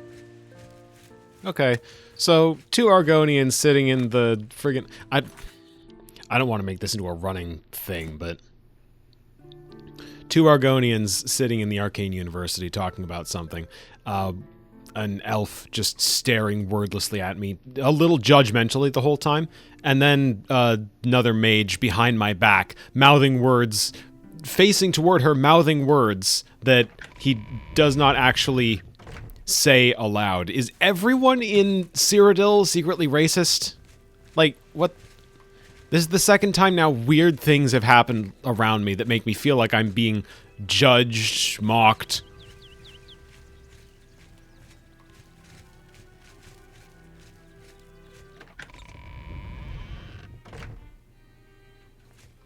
Nothing quite so shocking as that conversation in Coral, though. That can't be beat. Anytime now.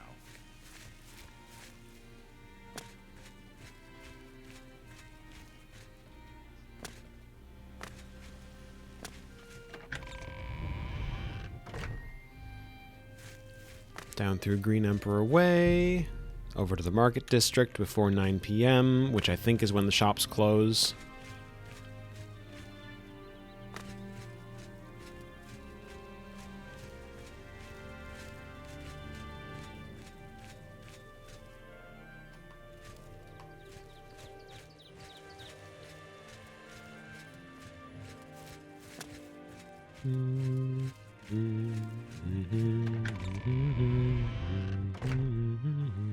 Hey.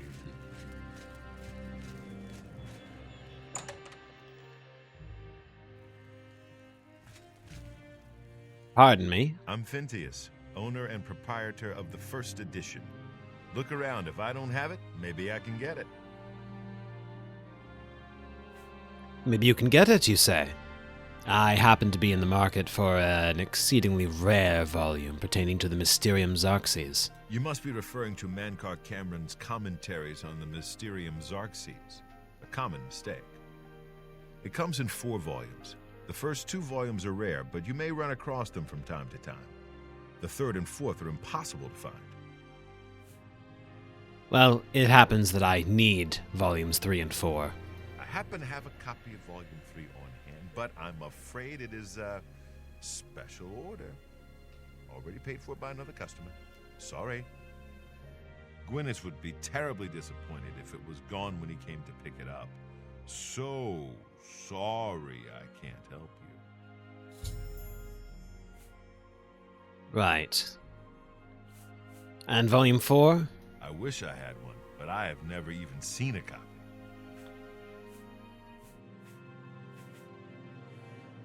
Tell me about Gwyneth, why don't you? I don't know him personally, but he was very eager to get his hands on volume 3 of Cameron's commentaries. Came all the way from Valenwood. As a matter of fact, he's already late for his appointment to pick up the book. Feel free to wait for him if you want to speak to him yourself. Very well. Good day. Evening.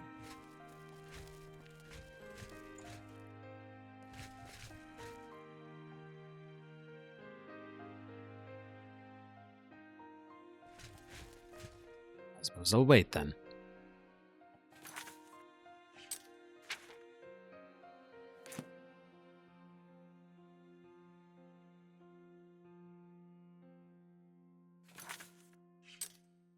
As for this other book, is it any more comprehensible? Whosoever findeth this document, I call him brother. Answers are liberations, where the slaves of Malbioge that came to know Numantia cast down their jailer king Maztiak, which the Xarxes Mysterium calls the Arcane. Maztiak, whose carcass was dragged through the streets by his own bone walkers, and whose flesh was opened on rocks thereon, and those angels who loved him no longer did drink from his honeyed ichors, screaming, Let all know free will and do as they will. Nope, doesn't make any more sense. The man is either a genius, or I should say was either a genius, or absolutely mad. Or both. I suppose I can't rule out both. I'm here for my book, Mankar Cameron's Commentaries, Volume 3. Pardon me. Please. Commentaries Volume 3, you said? Have you been following me? Leave me alone. That book is mine.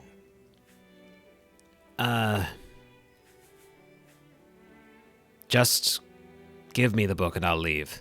Are you threatening me? You can't scare me. I'll call the guards if you don't leave at once.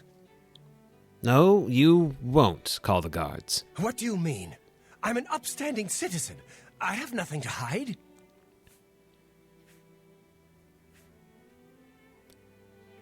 Don't play stupid. Very well. I can see you're familiar with Mankar Cameron's Why does that just work? commentaries. Why does that just work? I know that Daedric cults are not quite the thing socially, but that's just foolish prejudice and superstition. For the adventurous, open-minded thinker, Daedric worship holds many rewards. You are aware that the Mythic Dawn were responsible for the assassination of the Emperor? What? The Mythic Dawn were the ones? You have to believe me. I truly had no idea. I mean, I knew they were a Daedric cult. Mankar Cameron's views on Mehrunes Dagon are fascinating, revolutionary even. But to murder the Emperor, Mara preserve us. You ought to give me that book. I'll dispose of it. Yes, of course. I don't want anyone to think I had anything to do with their insane plots. Here, Volume 3 is yours. What you do with it is your business. And I need the 4th book, if you wouldn't mind. You can only get Volume 4 directly from a member of the Mythic Dawn. I had set up a meeting with the sponsor, as he called himself. Here, take this note they gave me. It tells you where to go. I don't want anything else to do with the Mythic Dawn.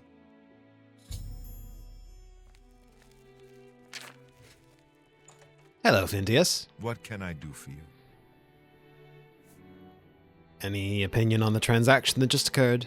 I had a copy of Volume 3, but Gwyneth has already picked it up. So sorry. Ah, you're a bit late to the party then. Good day. Do you have any books by sane men, by Go any ahead. chance? Have a look around. You won't find better prices in all Tamriel.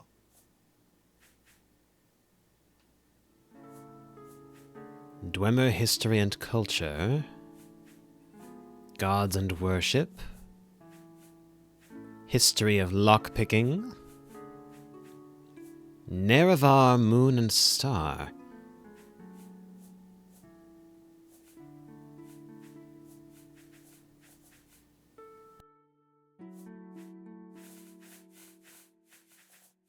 Let's go with Dwemer History and Culture. Pleasure doing business with you. Come back and see me again. I'm not much for reading, Good but day. it is quite an impressive selection you've got here, sir.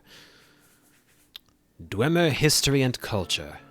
Collected Essays on Dwemer History and Culture, Chapter 1. Marabar Sol and the Trivialization of the Dwemer in Popular Culture by Hasfat Antabolus. You just eat the book. Yeah, you just eat the book. That's the trick. While Marabar Sol's Ancient Tales of the Dwemer was definitively debunked in scholarly circles as early as the reign of Catariah I, it remains one of the staples of the literate middle classes of the Empire, and has served to set the image of the Dwemer in the popular imagination for generations of schoolchildren. What about this lengthy but curiously insubstantial tome has proved so captivating to the public that it has been able to see off both the scorn of the literati and the scathing critiques of the scholars? Before examining this question, a brief summary of the provenance and subsequent career of Ancient Tales would be appropriate.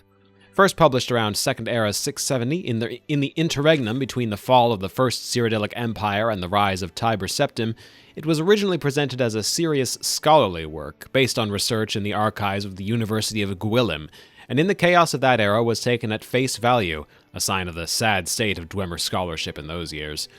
Little is known of the author, but Marabar Sol was most likely a pseudonym of Gorfelim, a prolific writer of penny-dreadful romances of that era, who is known to have used many other pseudonyms. While most of Felim's other work has thankfully been lost to history, thankfully, damn! What little survives matches Ancient Tales in both language and tone. See Lomas' textual comparison of Gorfelim's A Hypothetical Treachery with Marabar Sol's Ancient Tales of the Dwemer. Felim lived in Cyrodiil his whole life, writing light entertainments for the elite of the old imperial capital. Why he decided to turn his hand to the Dwemer is unknown, but it is clear that his research consisted of nothing more than collecting the peasants' tales of the Nibene Valley and recasting them in Dwemer guise. The book proved popular in Cyrodiil, and Felim continued to churn out more volumes until the series numbered 7 in all. Ancient Tales of the Dwemer was thus firmly established as a local favorite in Cyrodiil, already in its 17th printing, when the historical forces that propelled Tiber Septim to prominence also began to spread the literature of the Heartland across the continent. Marabar Sol's version of the Dwemer was seized upon in a surge of human racial nationalism that has not yet subsided. The Dwemer appear in these tales as creatures of fable and light fantasy, but in general they are just like us. They come across a bit eccentric, perhaps, but certainly there is nothing fearsome or dangerous about them. Compare these to the Dwemer of early Redguard legend, a mysterious, powerful race capable of bending the very laws of nature to their will, vanished, but perhaps not gone. Or the Dwemer portrayed in most ancient Nord sagas, fearsome warriors tainted by blasphemous religious practices who used their profane mechanisms to drive the Nords from Morrowind. Marabar Sol's Dwemer were much more amenable to the spirit of the time, which saw humans as the pinnacle of creation and the other races as unenlightened barbarians or imperfect lesser versions of humans eager for tutelage. Ancient Tales falls firmly in that latter camp, which does much to explain its enduring hold on the popular imagination. Marabar Sol's Dwemer are so much more comfortable, so much friendlier, so much more familiar than the real Dwemer, whose truly mysterious nature we are only beginning to understand. The public prefers the light, trivial version of this vanished race, and from what I have learned in my years of studying the Dwemer, I have some sympathy for that preference. As the following essays will show, the Dwemer were, to our modern eyes, a remarkably unlikable people in many ways. Would that there were more to that book. I'm actually curious. Like, that is a hell of a condemnation they started out with. Go on. Greetings.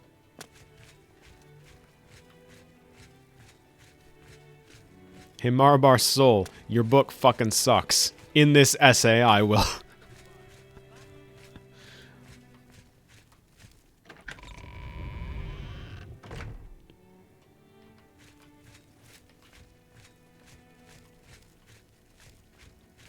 I suppose I ought to take a quick look at Volume 3. The tower touches all the mantles of heaven, brother novitiates, and by its apex one can be as he will. More, be as he was, and yet changed for all else on that path for those that walk after. This is the third key of New Mantia and the secrets of how mortals become makers and makers back to mortals. The bones of the wheel need their flesh, and that is mankind's heirloom. Almost comprehensible. Oathbreakers beware, for their traitors run through the Nimic paths, runner dogs of prolix gods. The dragon's blood of hidden ascension in 6,000 years of ethereal labyrinth, which is arena, which they yet deny is oathbound.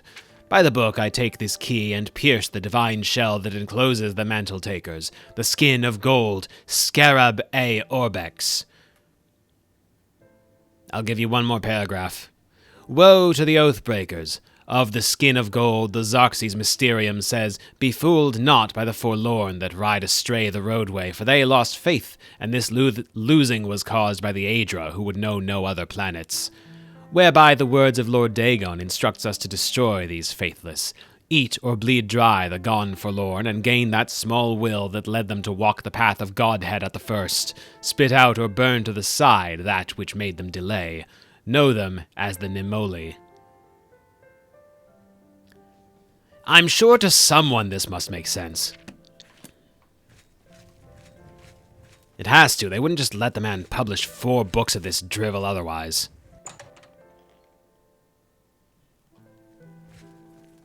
You're not easy to get hold of. What have you found out? This probably goes hard if you're stupid.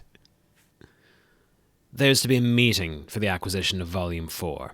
This just might be the break we've been looking for. Good work. We need to get that 4th book, then.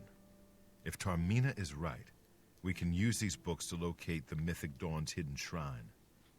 Let's go. I know that part of the sewers well. The sewers, again? The sewers run underneath the whole Imperial City. There are access points in every district. The Blades have occasion to use them in our undercover work, as well as a means to move around the city without attracting attention. All right. Follow me. I know how to get to the part of the sewers where we need to meet the sponsor.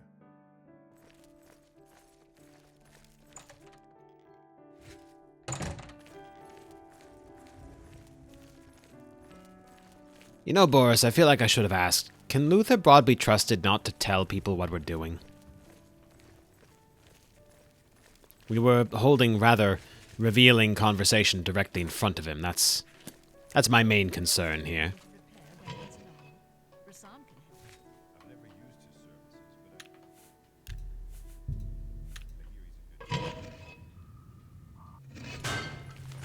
And another question. Over here!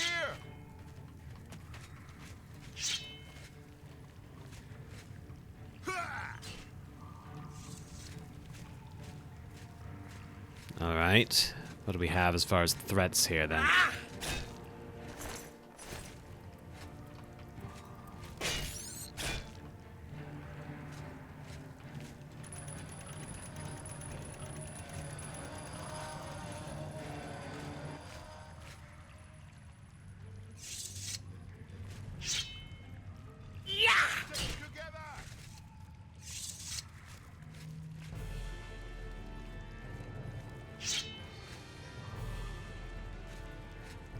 God, that's a lot of mud crabs just suddenly deciding to turn hostile, huh?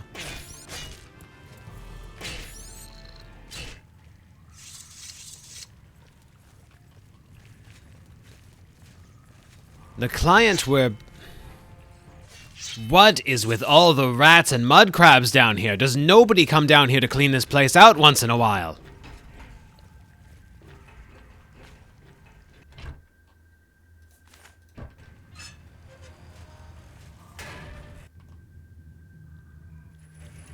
Get my back.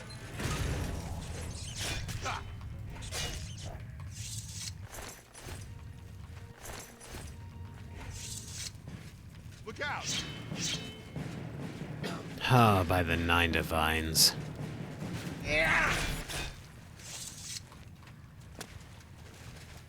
Look out! It's to be a constant fight, then? No opportunity to just converse? I was really hoping I might be able to inquire about long-term plans. You know, something to the tune of how, the client we're here impersonating had a very clearly elven name, and neither of us are elves. Is this not going to pose a problem? Will we not be acknowledged as impersonators? I mean, how far along have we thought this out, exactly? Look out!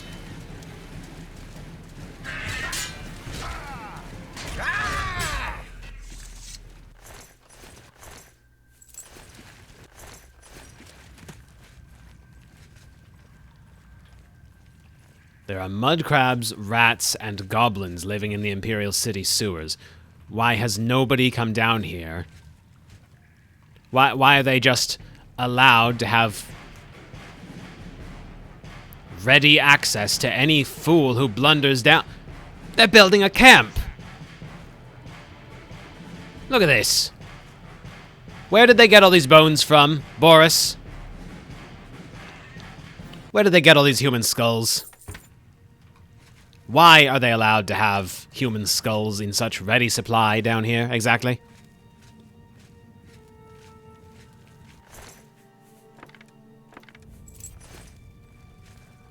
Perhaps I'm barking up the wrong tree. You're not the one in charge of infrastructure around here.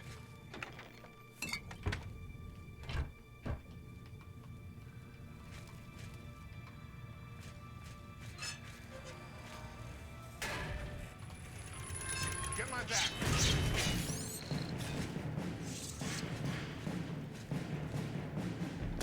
This was mine.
Boris, are we or are we not moving ahead? I've already cleared out the wide majority of the path for you. You're welcome.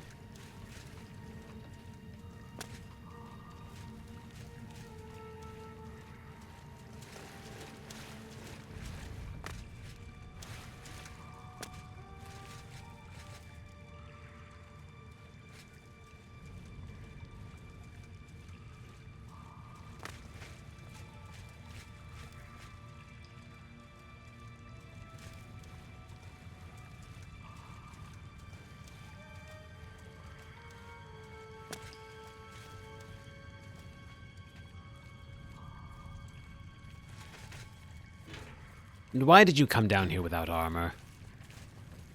That's a question I feel you can take some responsibility for the answer. All right, the room with the table is just through this door. I always wondered who put it there. I happen to know that if you go up the stairs there, you can get a vantage point on the meeting room. I think I'd better be the one to handle the meeting. You'll be my backup. Keep watch from above in case of trouble. All right. I'll cover you. Good. Remember, we must not leave here without the book. It's our best chance of finding the amulet. Ready when you are. Listen, I may not survive this, but if I don't, you must. You must recover the book and find the amulet of kings.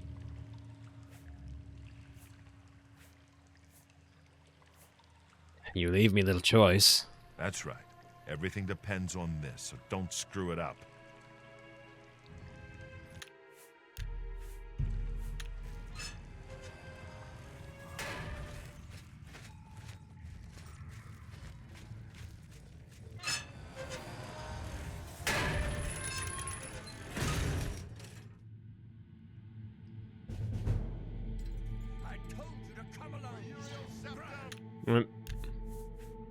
Alright, the problem with wearing heavy armor to this meeting.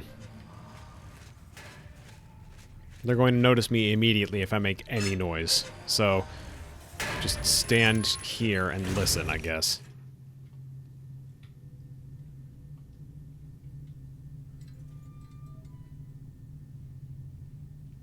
So, you want to become one of the chosen of Mehrunes Dagon. The path of dawn is difficult, but the rewards are great. I have the book you seek. With it and the Master's 3 other books, you will possess the key to enlightenment. But do you have the wit and strength to use the key that you've been... There's someone else here. Come along.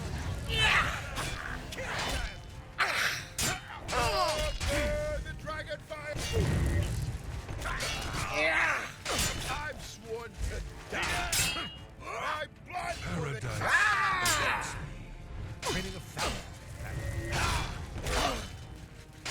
Only the chosen will survive the Be glad you are The time of cleansing is almost here. The time of cleansing is almost here!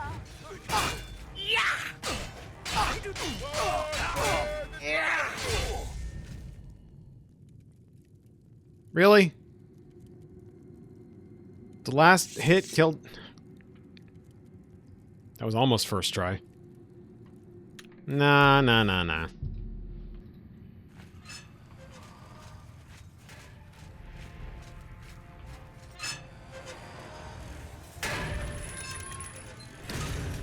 Alright. What do I got by way of scrolls that might help here? Anything? Anything?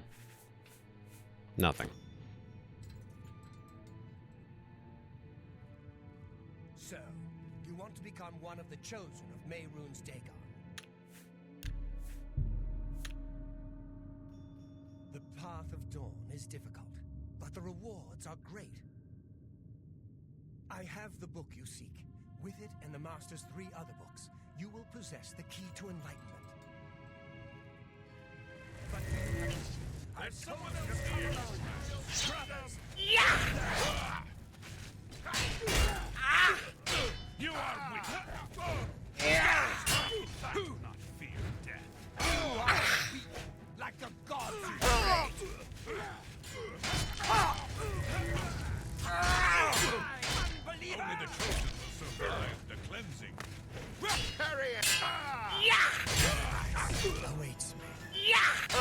time of Alright. cleansing is... He died again. The path of dawn is difficult, but the rewards are great. I have the book you seek. With it and the Master's 3 other books, you will possess the key to enlightenment. But you, I told you to come along. Brothers, kill them! Yeah! The time of cleansing is almost here. My sword The time of cleansing. He's almost here. You are weak. Alright. Grabbing aggro from all 3 of them is not the strat.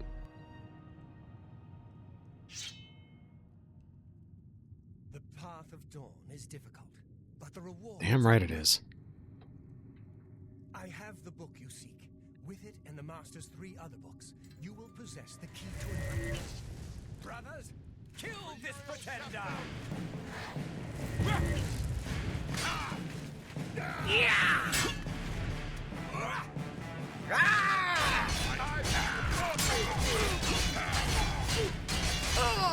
Be glad you have not lived to see the day Lord walks the earth.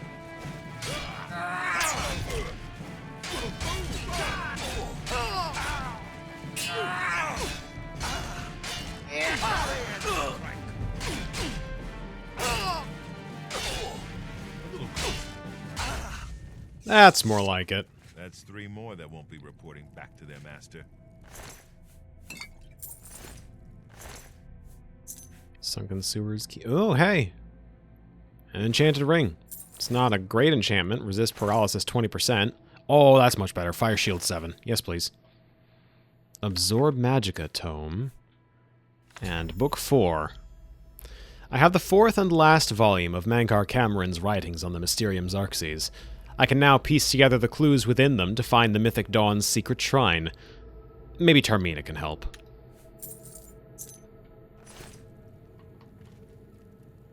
Now that you have all 4 books, you should be able to handle things from here. I'm going to Cloud Ruler Temple. My place is at Martin's side. Travel safely, friend. I'll see you back at Cloud Ruler Temple. Good luck.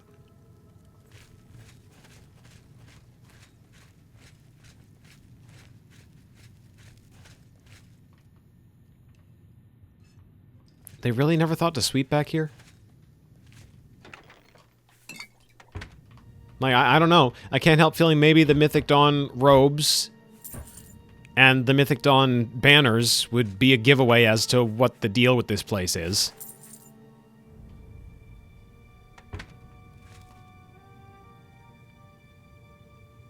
Did I see that right? Was there a book 3 here?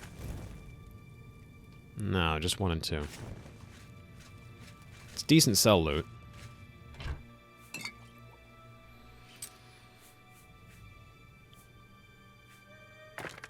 Let's put 22 of these away. Actually, that's not going to be enough.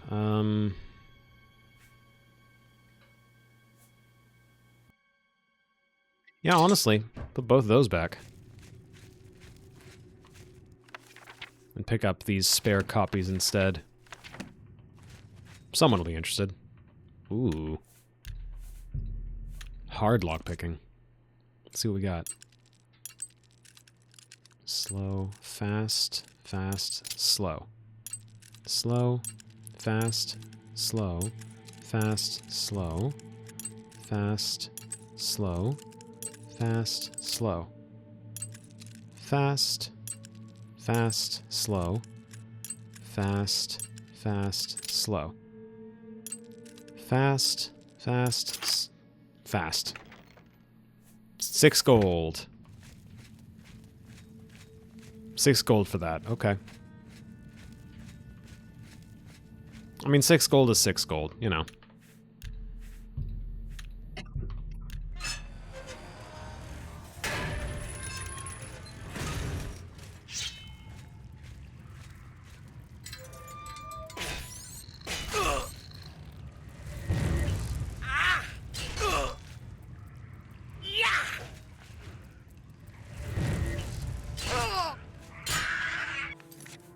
A healing potion. What am I doing?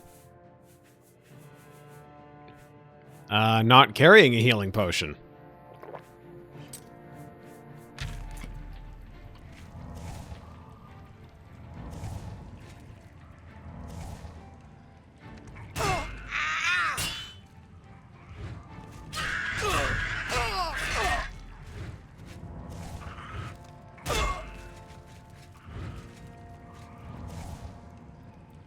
I am amazed this goblin hasn't killed me.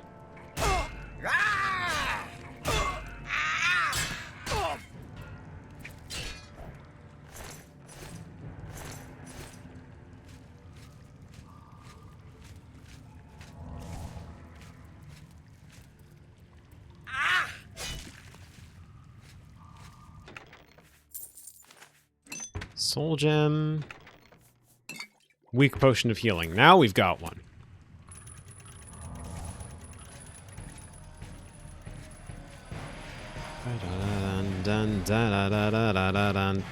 I may remove this from the combat music side of the game. This one's a bit grating.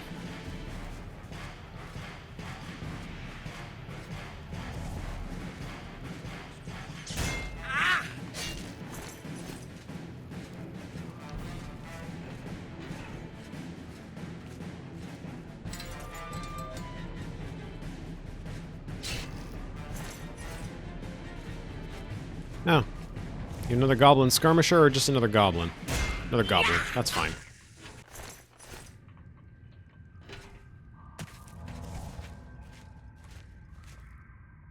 Door to someone's basement. Probably not a good idea.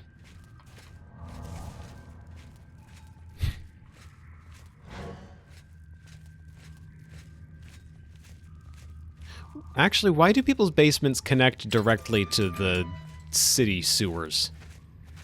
That feels like a weird infrastructure problem.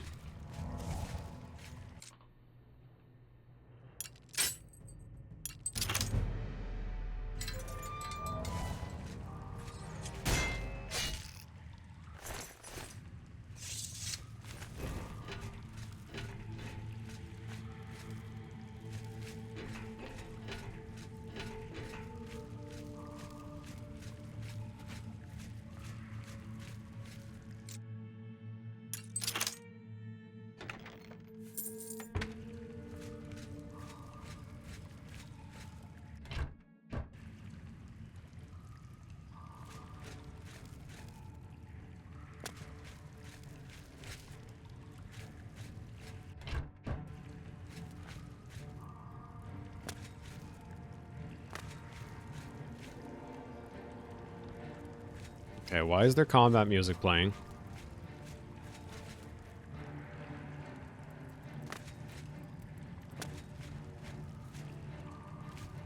What is trying to attack me? I'll never find out.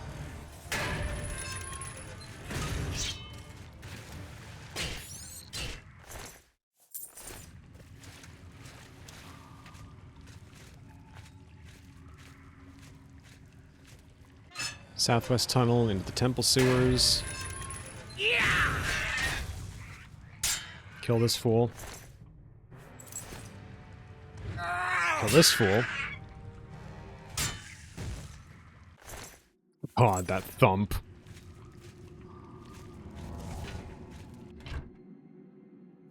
Free torch.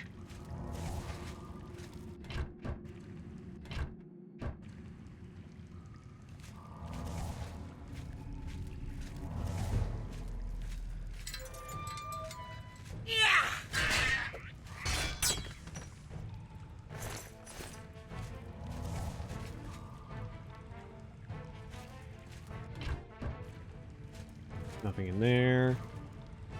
Easy chests here.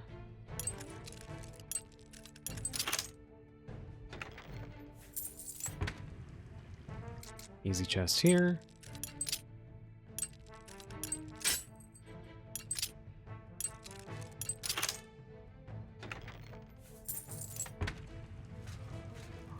Yeah, it's a 2 lockpick gain.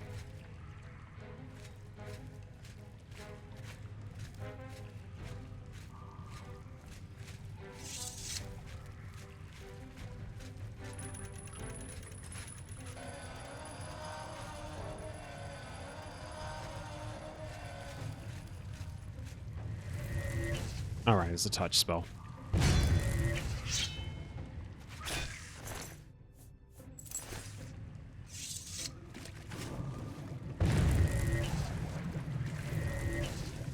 There's just slaughterfish in the water here, huh?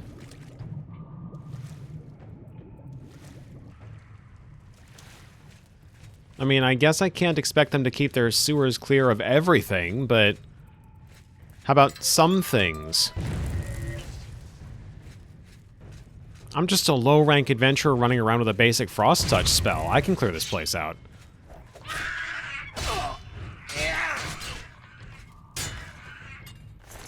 Maybe that's the point. Why expend soldiers keeping track of this place? Just let some novice do it.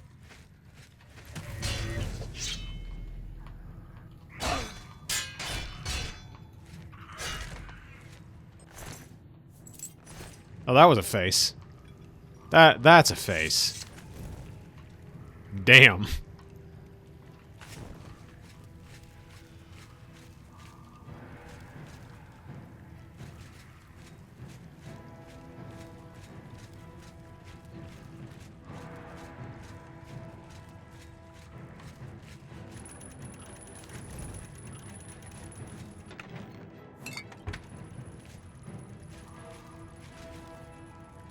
Okay, so there's got to be a way up there.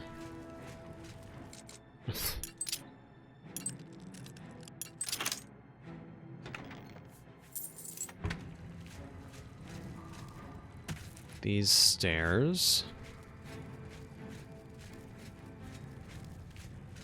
Hang a left. I'm assuming this isn't the door I just opened. Where am I going? Over there. All right.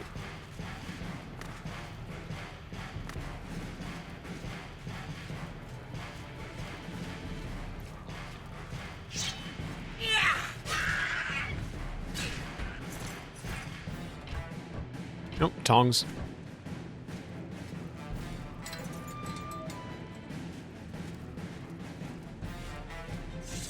Calipers and tongs, for anyone unfamiliar, are items I will need to turn into an NPC for a quest later on. They are completely useless. They take up 1 inventory weight, but the amount of money I get from completing the quest is worth it enough that I'm going to be holding on to any calipers or tongs that I come across.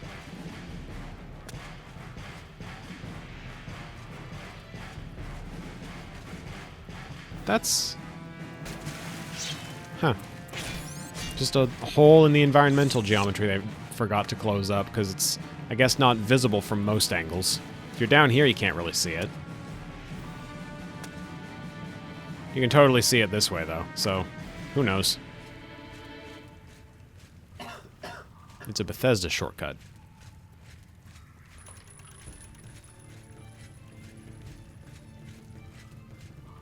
That opens the gate. Okay.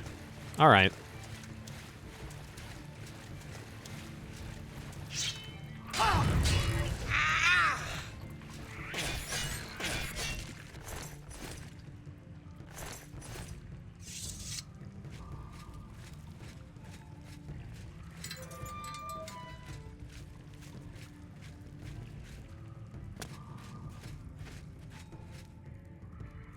This is someone's basement you're trying to point me out to, game.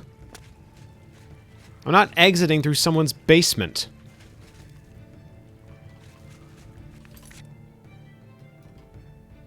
Southwest tunnel, southwest tunnel. God help me, this is the only door. Okay, alright. I guess we'll just sneak through this person's basement then. That's fine. He'll appreciate that.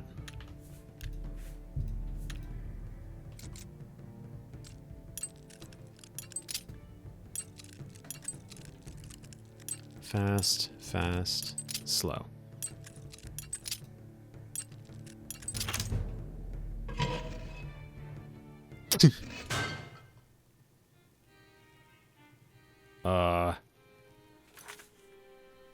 That's blood.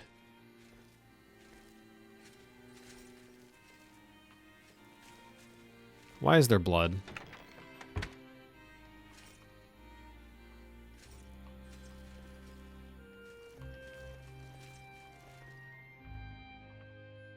hell is this guy doing?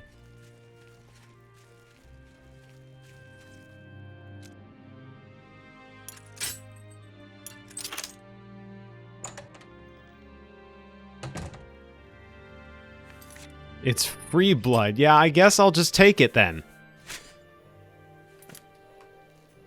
Unequip this. Pray that he's either upstairs sleeping or not home at all. Slowly, carefully.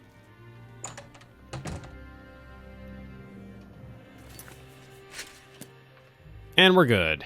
All right. Now our next step is speak with Tarmina to piece together the location of the shrine. Yeah, all right.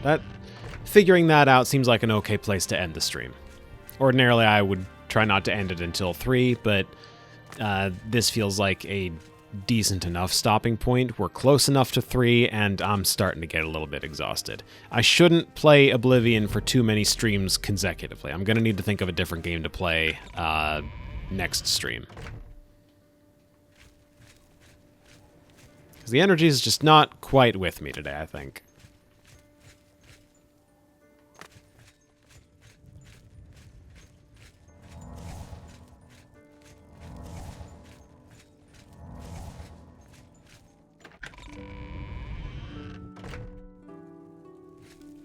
What is it, citizen?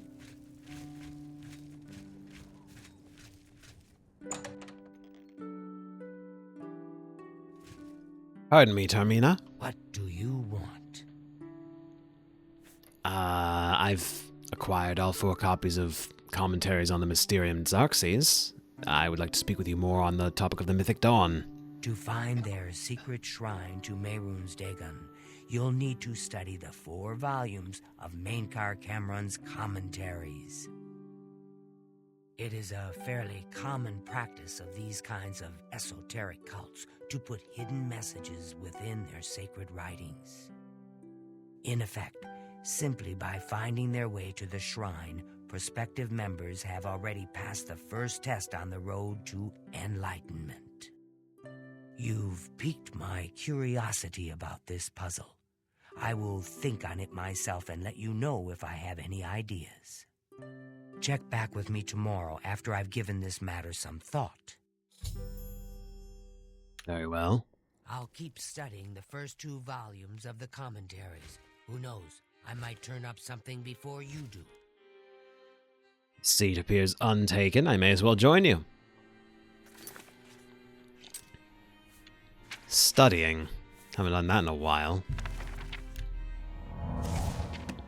Now let's see here. Mythic Dawn Commentaries 1. Greetings, reader. Enter every night. Enter my palace, endlessly roaring, offering red drink. It's not nothing, but it doesn't exactly give insight. And my first thought was, you know, the words that start each paragraph. So, whosoever answers your whisper hides enraptured, recorded, enslaved. Drink more Ovaltine. It feels like there's almost a message there, doesn't there? Whosoever answers your whisper. That feels like something. The oath, woe every reader that once understood Kime, he endeth starlight.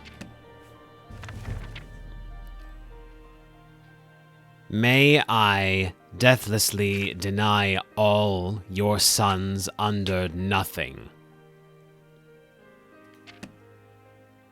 Okay, I know the answer to this puzzle, obviously. I'm trying to figure out how my character might piece it together. I might just skip that this time around, put less of an emphasis on playing as the character.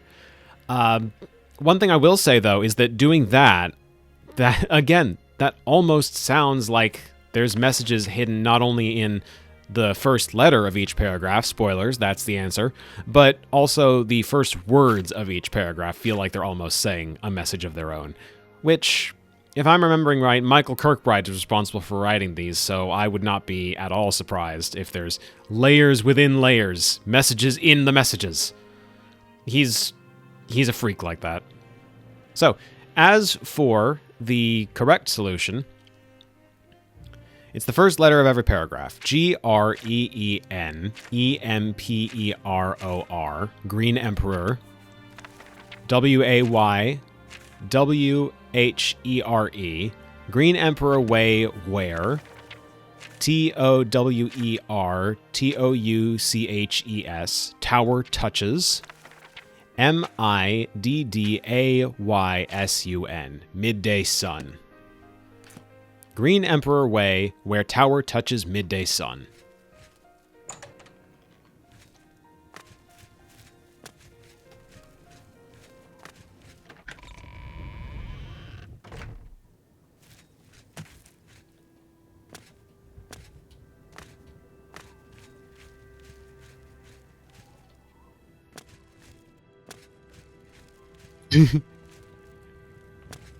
If you can read this, you're a nerd.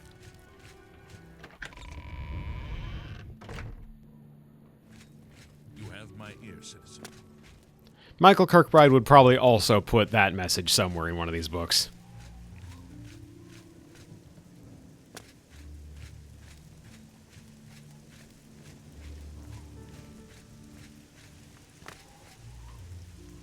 That's the Temple District. We want Green Emperor Way. Wait, Tower. Gee, I wonder. I wonder how I'm supposed to spot Green Emperor Way without opening the map. It's a mystery.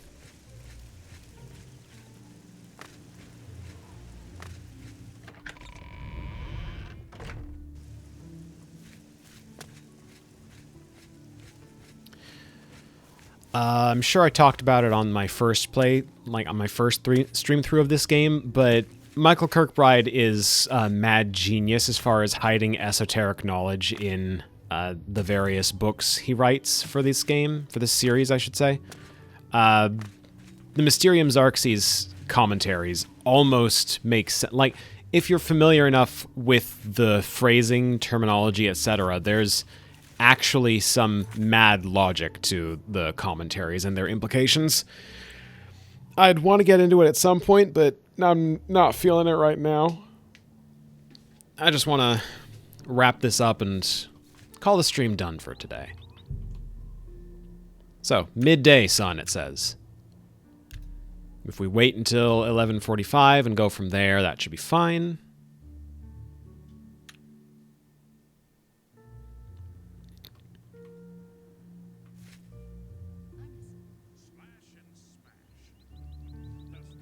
This little bit on the tomb of Prince Camaril lights up red with a Mythic Dawn symbol and an indicator right there. I have followed the clues hidden in the 4 volumes written by Mankar Cameron to a gravestone in Green Emperor Way. At noon, a map of Cyrodiil appeared on the gravestone, with the location of the Mythic Dawn's shrine marked on it. I need to find my way into the shrine and locate the Amulet of Kings.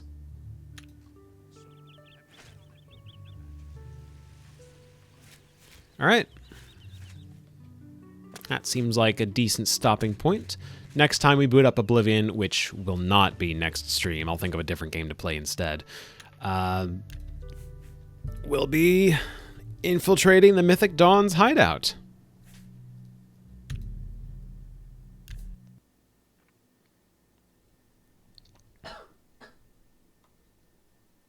Till then, though, thank you all very much for attending today's stream. I'm sorry that it was a little quieter, a little less, like, a little lower energy than last time. Like I said, I don't really have the energy for it this time. Not sure what I'll play next, but next stream will be on the 21st. That's this coming Wednesday at 2 p.m. Pacific. Hope to see whoever can make it there. I guess I'll probably decide what game to play day of, but that'll be for later. For now, I gotta take a break.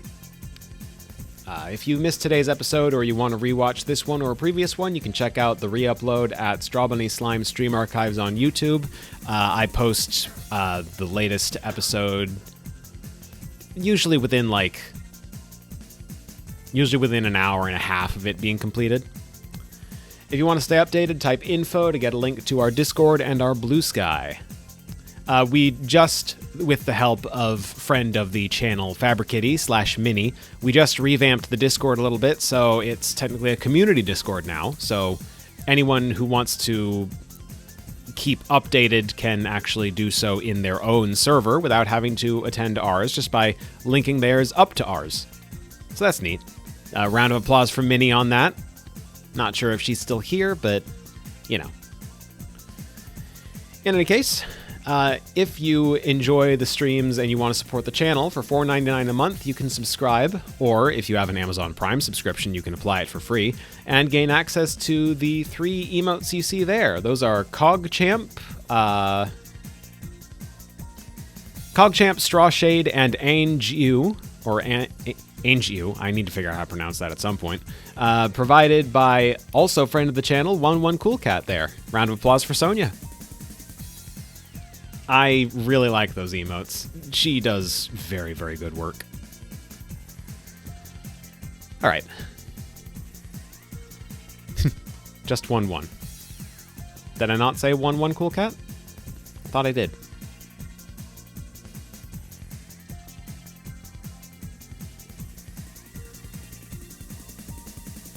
The middle one is silent. Okay. Okay, you are a jokester. Yeah, I see. Alright. That'll do it for today's stream, folks. Thank you all for attending. Catch you on the 21st at 2 p.m. Till then, I've been Mocha. This has been Strawbunny Slime Streams. Have a good evening.